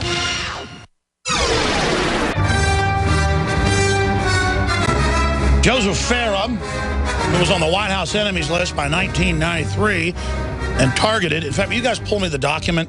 I know we printed it the other day. I want to show that on air. I'll just show the news articles and print me all the articles about from Breitbart and the rest of it about targeting the media that ties into that. But pull me the document right now, and I need it as soon as Farah comes on. Okay, it's linked in the Breitbart article. This is really, again, a Rosetta Stone document because it says, we will tell the controlled media to call everyone that disagrees with us conspiracy theorist. This is how we'll shut down information and stop the public from learning what we're doing. It's a 300-page document, only, I think, 29, 30 pages, counting the cover sheet came out. And it's everything you see MSNBC do, you see Media Matters do. People say, why do you give Media Matters attention? They don't have much traffic. It is the White House. It's Obama. So when they talk, it's the Democratic Party and the Clintons. And it's everything they do and say now from that original memo, 1993, 1994, there's another one. And so, you know, this is people actually fighting the tyranny versus those that pose as liberty lovers. And I don't usually, you know, Farah agreed to come on today on the phone and talk about this. He's in studio next Monday. He's here separately shooting film. By the way, I told the folks making the film if they want to use our new studio, it's got all the maps on the wall and stuff. We haven't shown it yet. If they want to use that studio in there before he's on with us, they're welcome to it. And then they said, yes, they want to use it. So maybe have Nico call them. Call the filmmakers because I want to bug Farah and have them use that. And I've been to Farah's offices in Virginia. It's not a government operation. It's real journalists in there doing real research, asking real questions. But then you look at other operations, you can tell when they're basically government operations and when they're spouting White House propaganda. And I just don't know why it didn't ever fully click until today, looking at all the pieces, that it was worse than I thought. It's beyond being an opportunist when we speak about Becky Poo. I'm being set up. We're all being set up. They're getting ready to drop the hammer. The guns, your kids, they're going to take everything. And he wants to survive that, so he's joined with Sauron. We must join with Sauron. Well, no, I don't think we're going to be doing that. And it'll all come out in the wash. If good men do the right thing, good women do the right thing, evil will not triumph. I know that. And we're given providence. We're given discernment to be able to defeat the enemy. No weapon formed against us will prosper unless it's part of God's plan. And so God's in control. I'm not worried about it.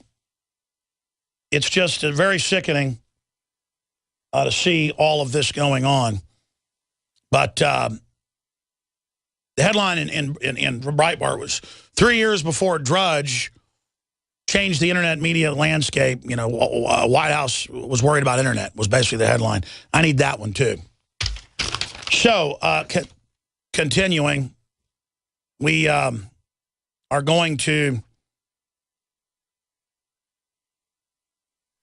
read this headline out of the Statesman Journal that is a nightmare. Supreme Court, state can immunize children in its custody. So now, when they CPS your kids, they're not just going to put them on 4 or 5 or 6 or 7 psychotropics. They're now going to shoot them up with the 100+ shots that government wants your kids to have. And when they have convulsions and stuff, it'll be no big deal. They'll just blame the parents. The Department of Human Services can order children in its custody to immunize, even if the child is temporarily in custody, and even the parents object to immunizations on principle, according to an Oregon Supreme Court ruling issued Thursday. Yeah, what's MSNBC say? Your kids belong to the state. That is an unbelievable, off-the-charts headline, ladies and gentlemen. And so we're going to be breaking all of that down. And we're going to be dovetailing the attempt to censor the internet and free speech back in 1993-94 against the Western Journalism Center targeted by the White House, and how they understand the real media operates versus the fake media, with the attempts to shut down the internet freedom as we know it today. So a 30-minute interview with Joseph Farah straight ahead, then he's in studio for a full hour next week. I want to talk about the open discussion of World War III in Ukraine, as the street battles now turn into full-on combat battles with tanks and helicopters with Joseph Farah. We're going to also, after he leaves us at the bottom of the hour, open the phones up. But I cannot build up our next guest enough, ladies and gentlemen. He really is the progenitor of what you can call the true alternative media that has become the new dominant media by all metrics. MSNBC has a 500,000 viewers average show. We have conservatively 3 million. That just gives you an example. We have millions of visitors a day. WorldNetDaily has millions of visitors a day. Drudge has 15 million a day. But they call themselves the authority at MSNBC and CNN when their audiences go down by about 1/4 every year. How are they going to counter us? Well, here is the New York Times. FCC and Shift backs fast lanes for web traffic. That means the end of net neutrality, shutting down the old web, only letting you get establishment news. That's internet too. AP, U.S. proposes pay for priority internet standards. What did the Boston Herald come out yesterday and say? That there's a total takeover with this new office in the federal government to, quote, look for hate crimes in media. They called it chilling and shocking. AFP, goodbye net neutrality. FCC's new internet rules create incentives for discrimination. AFP, proposed U.S. rules leave open internet fast lanes. See, that's how they're spinning it. Okay, now, this attack on free speech is happening because the old dinosaur media, the state-run media, is in free fall.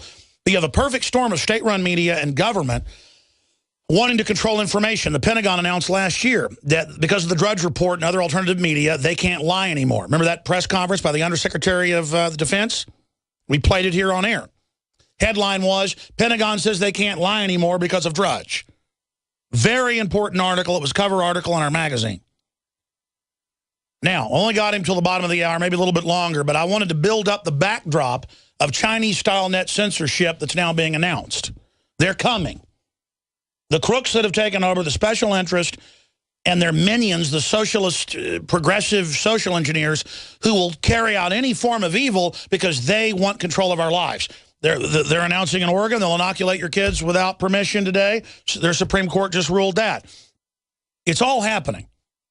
And you're going to have a lot of conservatives and libertarians that get scared by this now when they try to use Homeland Security against the Liberty Movement, as they're now announcing, will join with the system. Not Joseph Farah. 1995 was also on a 93 memo. Clinton administration feared Internet's ability to democratize news 3 years before Drudge bombshell. That's an article out of Breitbart. Released Clinton files on media enemies, WND.com. Learn what Hillary meant by vast right-wing conspiracy.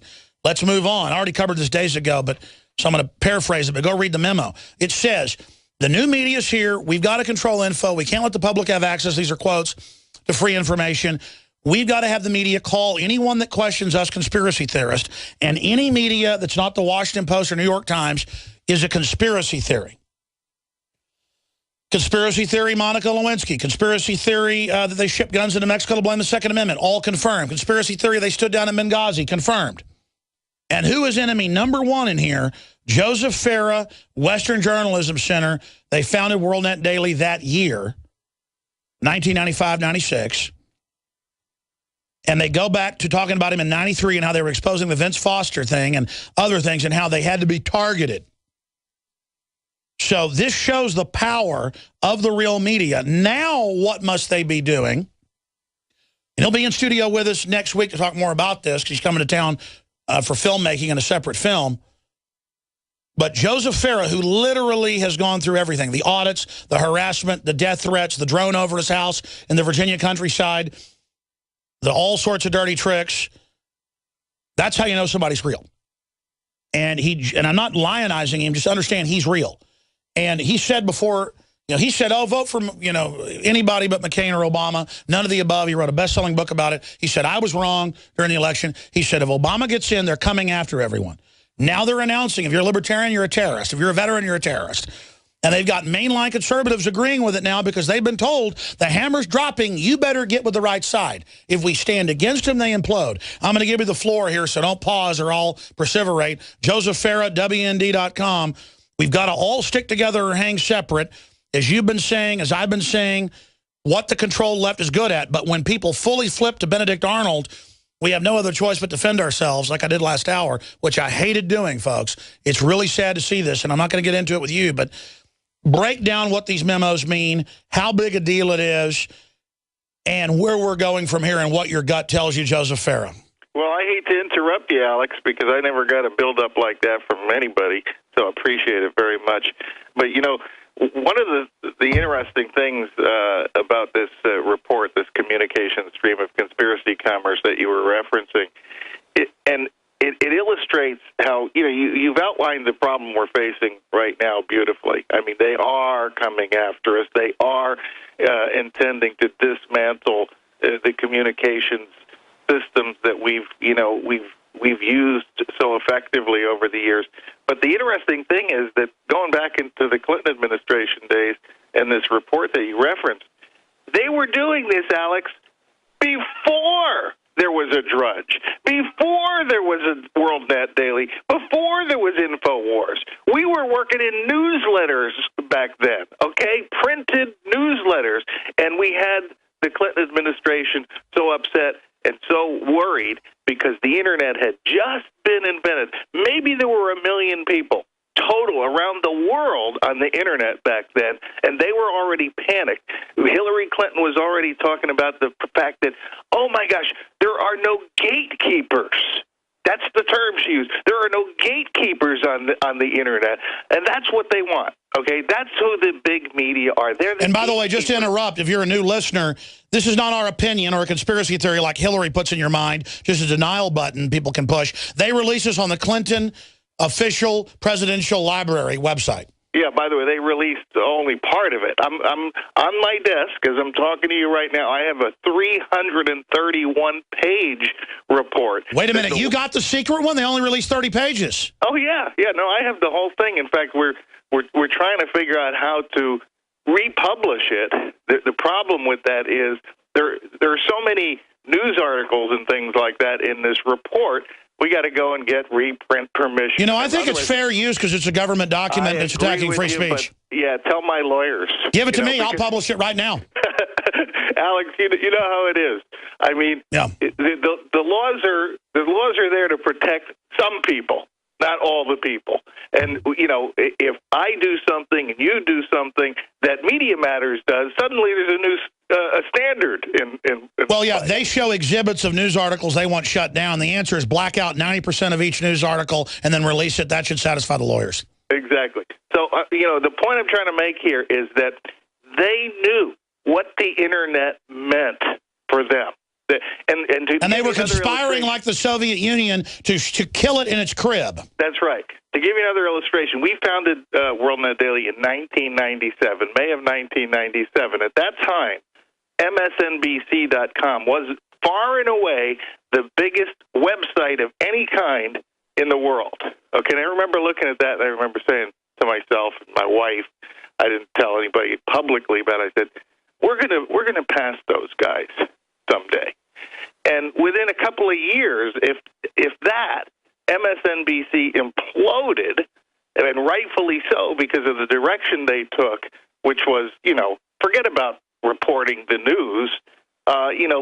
Let's indoctrinate the public into a statist mentality, virtually a Stalinist mentality, if you want to, get more specific here, and look at the ratings. They had, this is a combination of Microsoft and NBC, two gigantic, multinational corporations, and look what they've done.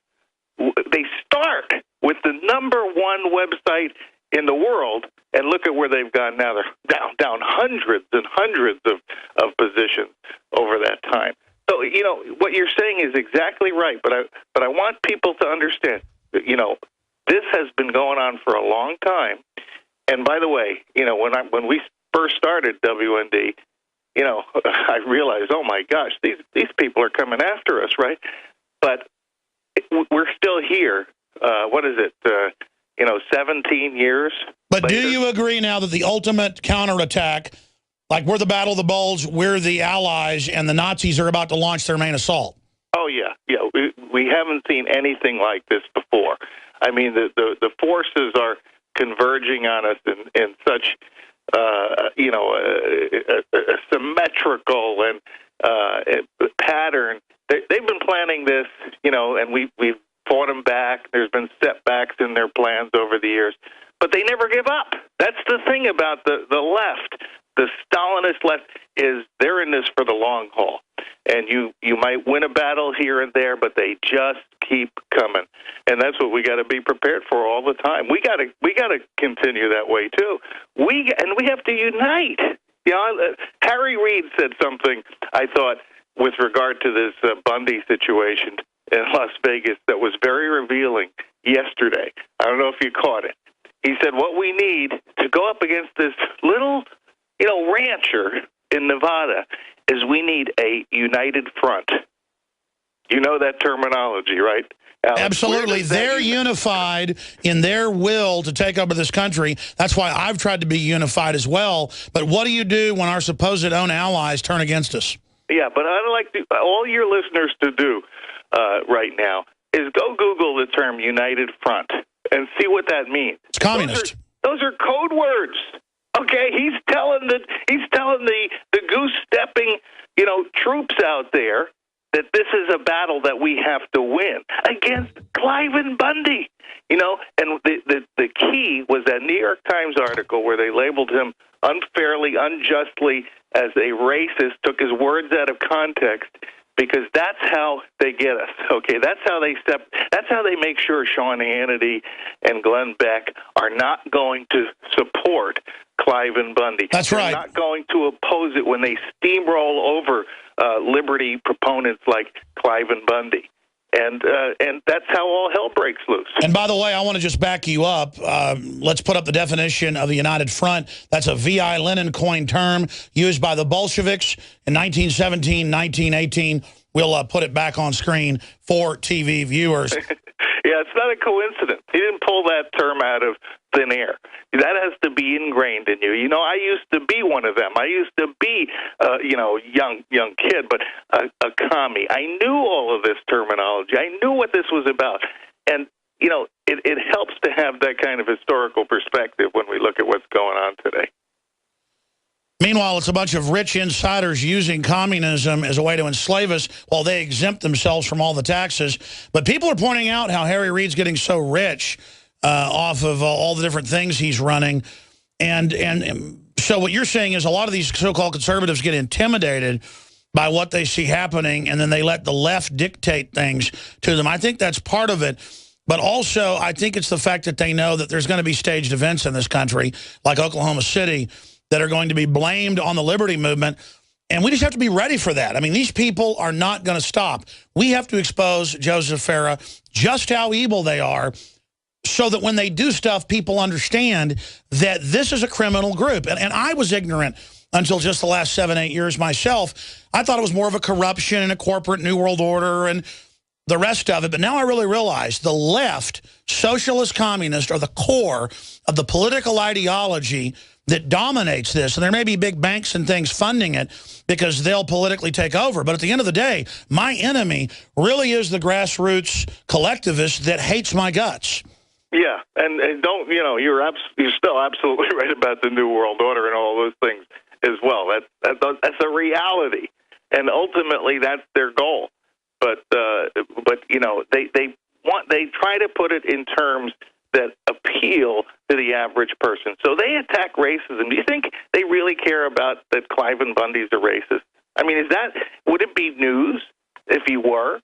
No, the point is to not smear Cliven Bundy. They really care about him. What they care about are the people who might line up in support of him. They want to make sure that Rand Paul has to think twice about standing up for Cliven Bundy, that Glenn Beck has to do that Sean Hannity. That's what worries them when Alex Jones and Farah and Drudge and all these people out there who have some platform actually say, wait a minute, why are you mobilizing this military campaign against this rancher from Nevada?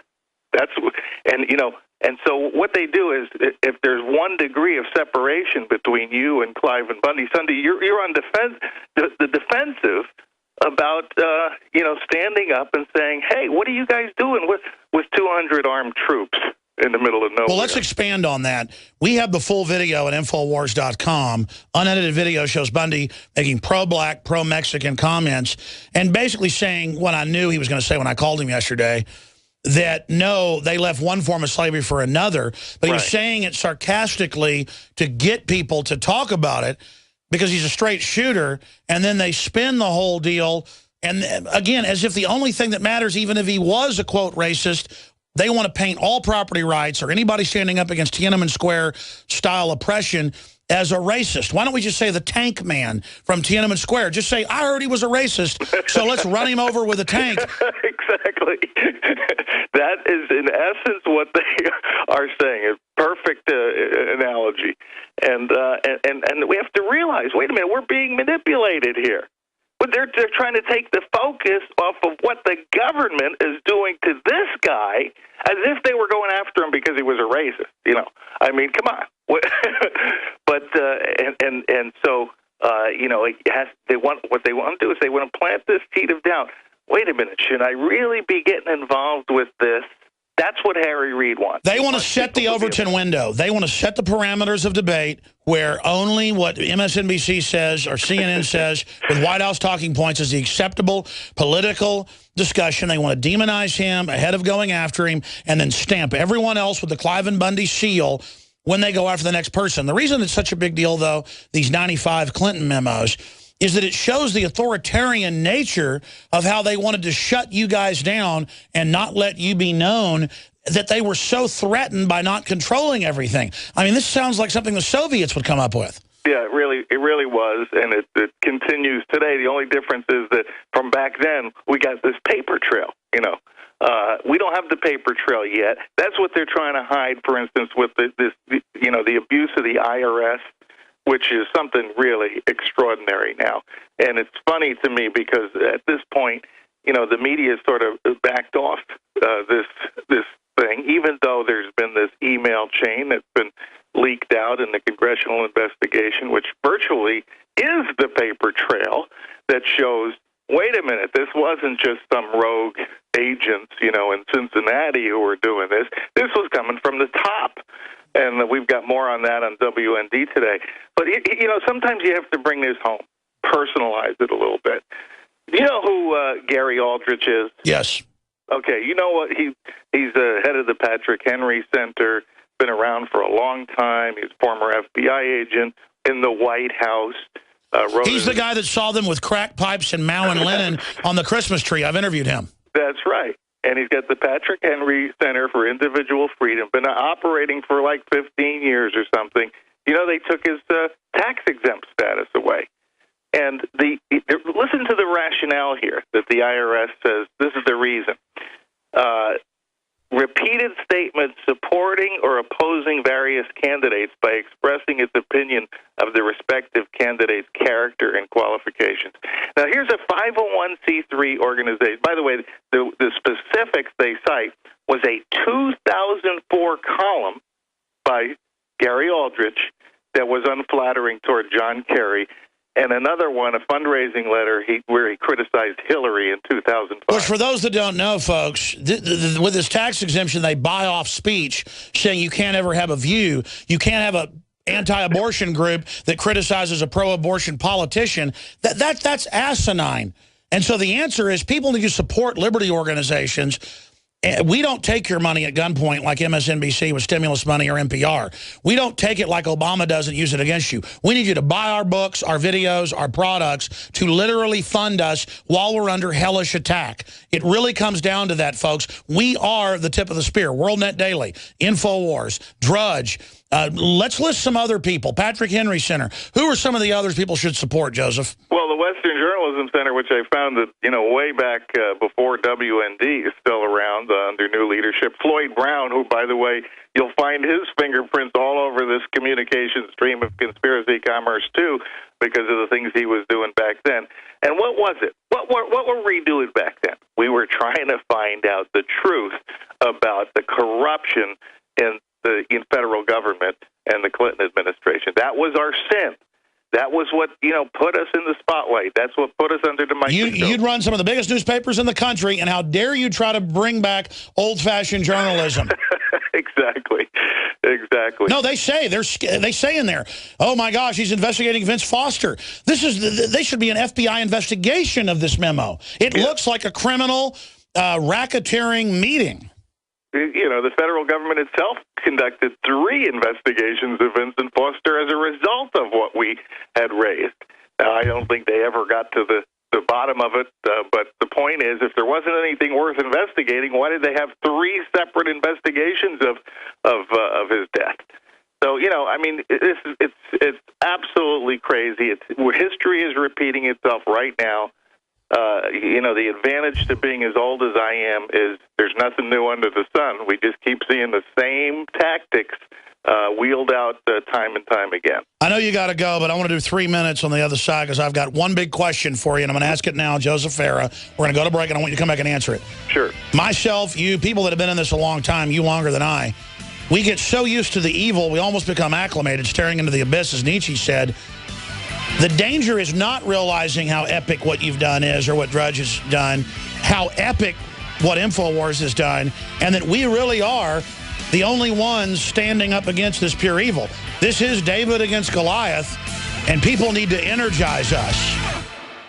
For a long time. Alex Jones here, back live. A few more minutes with our guests, and I'm going to give the number out and take your calls on the Russia situation, which is off the charts. I'll be back this Sunday, Lord willing, 4 to 6 p.m. live with the Sunday transmission. But there's a clip from Conan the Barbarian written by Oliver Stone. The second one's really cheesy. The first one's really good. Where Thulsa of Doom is going around doing all these bad things, and the local king, played by Max von Sydow, calls in Conan, and he says, there comes a time in your life you don't care about money, you don't care about power anymore. All you care about is justice and the future of your children. Here's everything I've got. Just go kill Thulsa Doom. And my whole life, I didn't like bullies. I'm not some hero, folks. But I mean, I grew up going to public school and watched, by 6th grade, kids 3 years older than I was beating up kids, and I'd stand up for them, and I got beat up a lot. But then I learned how to fight back, and just from just sheer attrition. And, I mean, I take it personal they say my kids belong to them on MSNBC. And they say they're coming with forced inoculations in the news today. I take it personal they're setting up world government. I take it personal they want to teach kids 2 + 2 = 5. That's evil. That's all I want. I'd do anything to not have the mainline neocons attack me. I'd do anything to not have the MSNBC people be so evil and lie to their viewers. And Al Sharpton, the FBI operative. But notice, there's good FBI guys exposing evil. There's bad ones. It's all good and bad, good and evil. And Joseph Farah in the final equation. I was talking here in the break, and I realized this lately. The problem with Ron Paul, the problem with WorldNetDaily, Matt Drudge, InfoWars, WorldNetDaily, any of us is, we're not narcissists. We really do want to fight the evil. We're not perfect, but we really want justice in the future. That's what matters. We're really creeped out and freaked out by it. I know you are. I've met you in person. But then we never point out how big we are or how epic it is or that we are literally up against this evil takeover. I get chills. I can't believe I'm in this position. My show's unlistenable half the time. I mean, literally, it's like, why me? And I know you probably, do you ever think that? But at the same time, we just got to be honest with listeners and say, listen, we're in the ring, ladies and gentlemen, with some evil. You better financially support us and spread the word about us, because as Jim Garrison said in the JFK investigation, why was he still alive when 200 were killed? He said, because I stay in the spotlight. What is your comment on that? And I mean, how epic this is. I mean, when I'm saying these things to you, I want the audience to know how real this is. Do you disagree with what I'm saying, or are you getting chills like I am? I'm getting chills. I'm getting chills. And here, look, I don't want to talk about, my character. But here's what my motivations are the same as yours. Do I want to get rich and get out and, live in a castle and isolate myself as the world goes down the tubes? No, I've had that opportunity, Alex. I've had that opportunity and said no to it. What I want to do is I want to save this country. I want to, promote liberty. I want to, get us back to the principles that, this country was founded upon. That's real. That's what I want to do. And, and I guess I'll never be able to retire. I guess I'll never be able to sit back and just, take it easy and enjoy the fruits of all the hard labor that I've put in. I'm not whining here. I'm telling you, and I know that you share these motivations with me. You can tell who does and who doesn't very easily. I won't go into the criteria you use.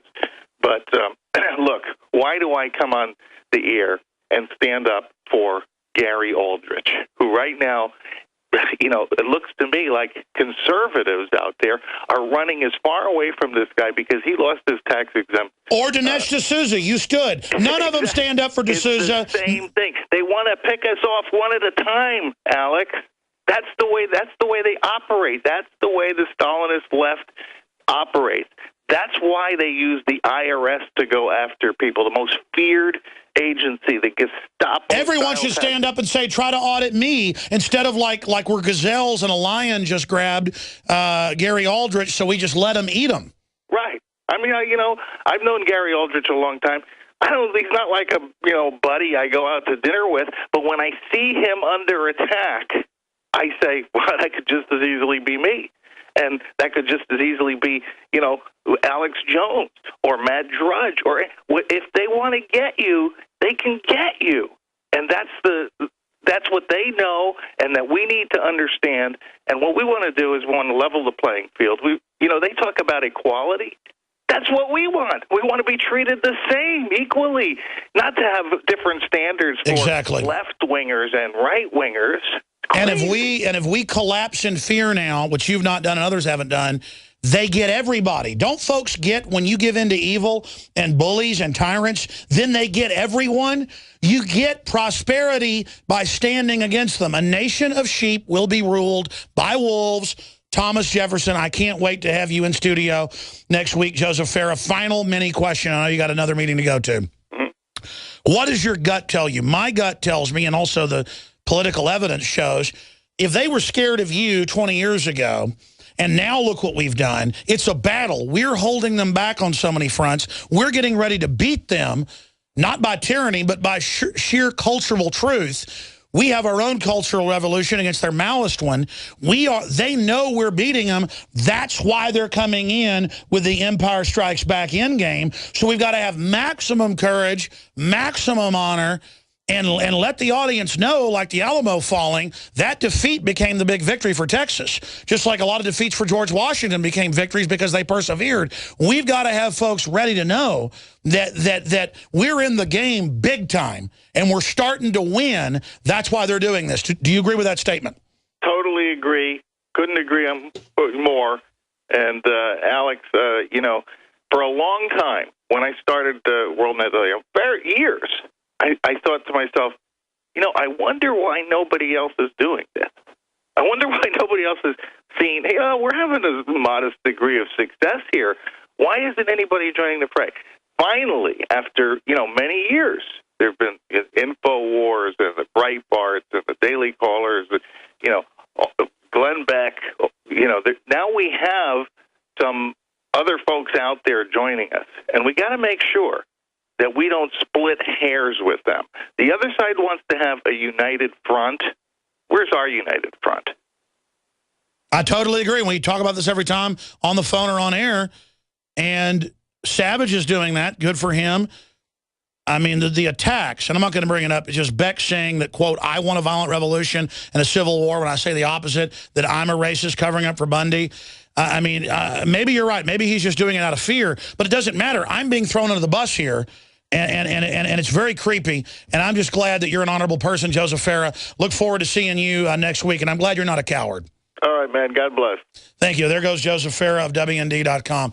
We already had him coming on about these Clinton files, target him, destroy him, bring him down. And, it's come out a few years ago that I'm on the enemies list. And, man, they've done stuff to me I'm not even going to get into. It's just like, you too, Beck. It's like Caesar with Brutus. You too? You too? I mean, I don't deserve this. And I expect it from Rachel Maddow, And I'm sick of it. I mean, these people are evil. Evil, evil. We cannot compromise with them. We cannot negotiate with them because it's all done in bad faith. And the mainline liberals out there are good people. I'm not saying go follow George Bush and Dick Cheney. I'm saying the Democratic Party right now with Obama is taking over everything and trying to end the Republican Party. If the Democratic Party was being extincted, I would be against it. We need 3 parties, 4 parties, not one. If Bush would have had his Justice Department arrest Michael Moore, even though I don't like Moore, who's anti-gun, I would have run around like a chicken with my head cut off, like I did with Dinesh D'Souza. When the left is persecuted, I stand up against it. Because I'm not about left and right, folks. I'm about Constitution, common sense. And because I'm real organically, and the system knows I'm real, they got everything tapped, they are scared of me. Look, man, I'm just scared you guys are going to win and destroy everything. I don't want to fight with the New World Order. I've got to fight you, though, because I cannot join with evil. I physically can't do it. I physically, when somebody's choking, I go help them. We got a report we're going to go into overdrive and play that hadn't even aired on the Nightly News yet, where John Bound saw a naked guy running down the road on his Prozac or whatever and helped him. People thought that was weird. They tried to help him. He saw a lady's car on fire. She was standing right next to it. He pulled over and said, get away from your car. People called him a control freak. It's the new virtues caring about nobody. Well, I don't want to live in a family like that. I don't want to be around people like that. I don't understand all this. I don't understand dishonorable people. I saw a video in New York with a bunch of black folks on a bus. I meant to do a piece on it. My buddy Pat sent it to me. It's on my phone, guys. I want you to get it. And this thug is starting to harass 2 old black people on canes, a man and his wife in suits and nice dressed on the bus. And this big guy is like threatening him for no reason. And then a little black guy gets up, and he's about 2/3 the guy's side. It looks like he's about 45 years old, and beats up this young thug. As soon as he pushes the old man, this guy gets up and goes up and beats him up. And I just love that video. Not the beating up part, but how just the good guy absolutely stomps that thug's butt into the ground. And that's the spirit that's going to save our society. Because if I see somebody push an old man for no reason, I'm going to stomp their head in the ground. And when I'm in the right, nobody can, it's very hard to beat me. And it's the same thing for you out there who are good. You see somebody, I don't want to get in a fight, but I see somebody starting to beat up an old man or an old lady. Every punch I throw is going to knock your teeth out and break your nose. Because I'm in the right. The few fights I wasn't 100% in the right, I couldn't even fight. And got my butt kicked. But every time I was in the right, I was unstoppable. And I'm not going to get into stories, but it's pretty off the chart. And that's what I'm telling you, folks, what the founder of the Texas Rangers said. No man No man who's wrong can stand up against a man who's in the right who keeps on a-coming. And I'm going to keep on a-coming to the end. I'm not going to stop ever. You've got my commitment. Ever. I am never backing down. I am committed. I cannot stop. I'm going into this thing. No matter what happens to my family, no matter what happens to me, no matter what happens, I'm never selling out. I'm never giving in. I'm never backing down. Because these people we're facing are the ultimate evil. That's what it comes down to. The big, epic battle is here, ladies and gentlemen. And again, I'll say it, as a listener of this broadcast that spreads the word, that's supportive, that's involved, we influence Congress. That's all over the news. They're totally freaked out. They call it the Alex Jonesification. They're like, oh, you're discredited if you're with him. Because they know, folks, it's a black arrow, what's on this show, to the New World Order, to smog. The spirit of this broadcast and what we do here, not fearlessness, but a desire to engage the enemy, a desire to never back down. And it's a train wreck a lot of days, folks, but it's real. The enemy knows it's real. The spirit of this transmission, if duplicated, if transferred like fire, will burn down the New World Order and restore the Republic. We've got John Bound's report actually coming up in the next segment with the naked guy running down the road. We'll premiere it here in Austin. It turned out he was on meds. You go off your serotonin reuptake inhibitors, this is what you do. Luckily, he just ran around naked. He didn't, hurt anybody. I haven't seen this video. I saw it raw. I hope he's blurred this out. Oh, okay, all right. It's done tastefully. Okay, good, because he was running around, was flapping around. Anyways, the whole point is that I heard what Farah said, man. I want to see Spain. I want to see Greece. I want to see Portugal. I want to see Italy. I want to see Bora Bora. I want to go to Hawaii. I mean, I just want to spend time with my kids. I just like, but all I do is fight these people, and I'm exhausted a lot of times, so I'm not even that good at it. I'm like in the arena constantly, ladies and gentlemen. I'm like stumbling around. And just more gladiators just keep coming out of the pit. And, I mean, I don't know. All I know is that they don't like what we're doing. I mean, if you've studied history or even what they say, these globalists are bad. These globalists are evil. I said I'd take calls, but I won't. I'm out of time. It's so creepy to be targeted by the White House. The average person's scared of what their neighbor thinks of them. Every once in a while, I'll be in a restaurant or walking down the street or in a store, and some socialist globalist will come over and go, ah, Alex Jones, you're a kook and idiot, and I hate you. I like to kick your butt, or black helicopters, kook, man, or boo, boo. They'll come over to my table. That's happened a few times. Is it some liberal thing they do? They'll go, boo, boo, boo, shame on you. And it just means nothing to me.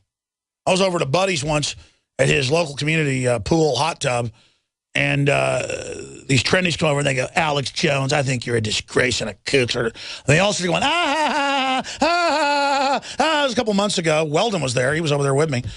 And ah, we had a few beers, and I just looked at him, and I just kept talking to him, and they laughed, because my buddies laughed, because it meant nothing to me. Those guys thought them laughing at me would upset me. Laughing at me when the globalists run child kidnapping rings where they make snuff films of little kids. I'm fighting people that kidnap little kids and make snuff films. You think some trendy who thinks all day how they dress and how they look and cares what people think of them, you think I'm scared of you? You think I'm scared of being laughed at? You people might as well be from another planet.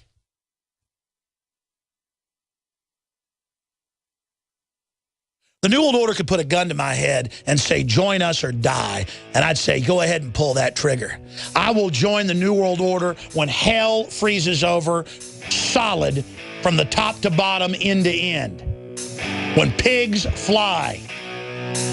You people are governed by what people think about you. Because you haven't tuned into the universe. You've tuned into your own little narcissistic self, looking at your own reflection instead of seeing the reflection of God's face in the heavens. We'll be right back. On the GCN Radio Network. I'm not going to belabor financially supporting us, but you know the level of attack we're under. We got great books, great videos, great T-shirts, great preparedness items, great storable foods, everything at InfoWarsStore.com. And we got shortwave crank radios at the best prices. Just hundreds and hundreds of amazing items at InfoWarsStore.com or call toll-free 888-253-3139. In other news, intelligence head who led to Congress bans employees from talking to media. Or intelligence head who lied to Congress bans employees from talking to the media. Police recruitment video shows cops in military-style ghillie suits. Cher says Tea Party plague on mankind ends tweet with F-bomb. Unedited video shows Bundy making pro-black, pro-Mexican comments. Trans-Pacific Partnership talks begin for global internet censorship plan. That's a Red Alert article right there. For progressives, thought crime is worse than mass murder. Yeah, Obama bombing Africa is fine. Just don't say that blacks are under a new form of slavery. The Mark, scientists claims human microchip implants will become not optional. That's just some of the news up on Infowars.com and Prisonplanet.com. And pray for peace in the Ukraine situation. That's escalating into what they're calling World War III possibilities in mainstream news. Here is John Bound's report. What's the title of this report we posted to YouTube for folks? The Apathy Zone. The Apathy Zone. Not the Twilight Zone, the Apathy Zone. This is John Bound's report. This highway leads to the tip of reality. You're on a through route to the land of the different, the bizarre, the unexplained. Go as far as you want on this road. Its limits are only those of the mind. Ladies and gentlemen, you are entering a wondrous dimension of mind control. Next stop, the Apathy Zone. Case in point, a naked man runs down the side of a busy highway. Yet most people remain oblivious. Put some clothes on. Go to the side of the road, you're going to get hurt. Why you got to be naked? Why you got to be naked right now? Were you in a wreck or something? What's going on? Get out of the road. Get out of the road. Just another day in the land of apathy. Slowing down reality, we can peer into the lives of Mr. and Mrs. John Q. Public as they remain aloof to the clear and present dangers all around them. I'm going to bring that guy some clothes, what I could grab from my house real quick. But who knows? I mean, the guy, he could possibly be completely crazy, or he could have been involved in something we know nothing about. Car accident. He could have been thrown out of his house. Who knows? Oh, you talked to him? Oh, yeah. When he got over? Yeah. What did he do when he got over here? Did he just sit down? No, he was paranoid, man. Okay, did he try to go inside, or? Yeah, he went inside. I was inside when he got here. Do you think he's maybe schizophrenic? Schizo or on drugs? Yeah. Yeah. He's the same. He wasn't saying he was escaping a situation or anything. He was just... No. Any state, any entity, any ideology that fails to recognize the rights, the dignity, the worth of man, that state is obsolete. No, you're gonna be all right, man. You're gonna be all right. There is a fifth dimension, beyond that which is known to man. It is a dimension as vast as space and as timeless as infinity. It is the middle ground between fight or flight, between stupidity and genius. And it lies between the pit of man's fears and the summit of his knowledge. This is the dimension of mind control. It is an area which we call the Apathy Zone. And if you are aware of the mind control, you can beat it.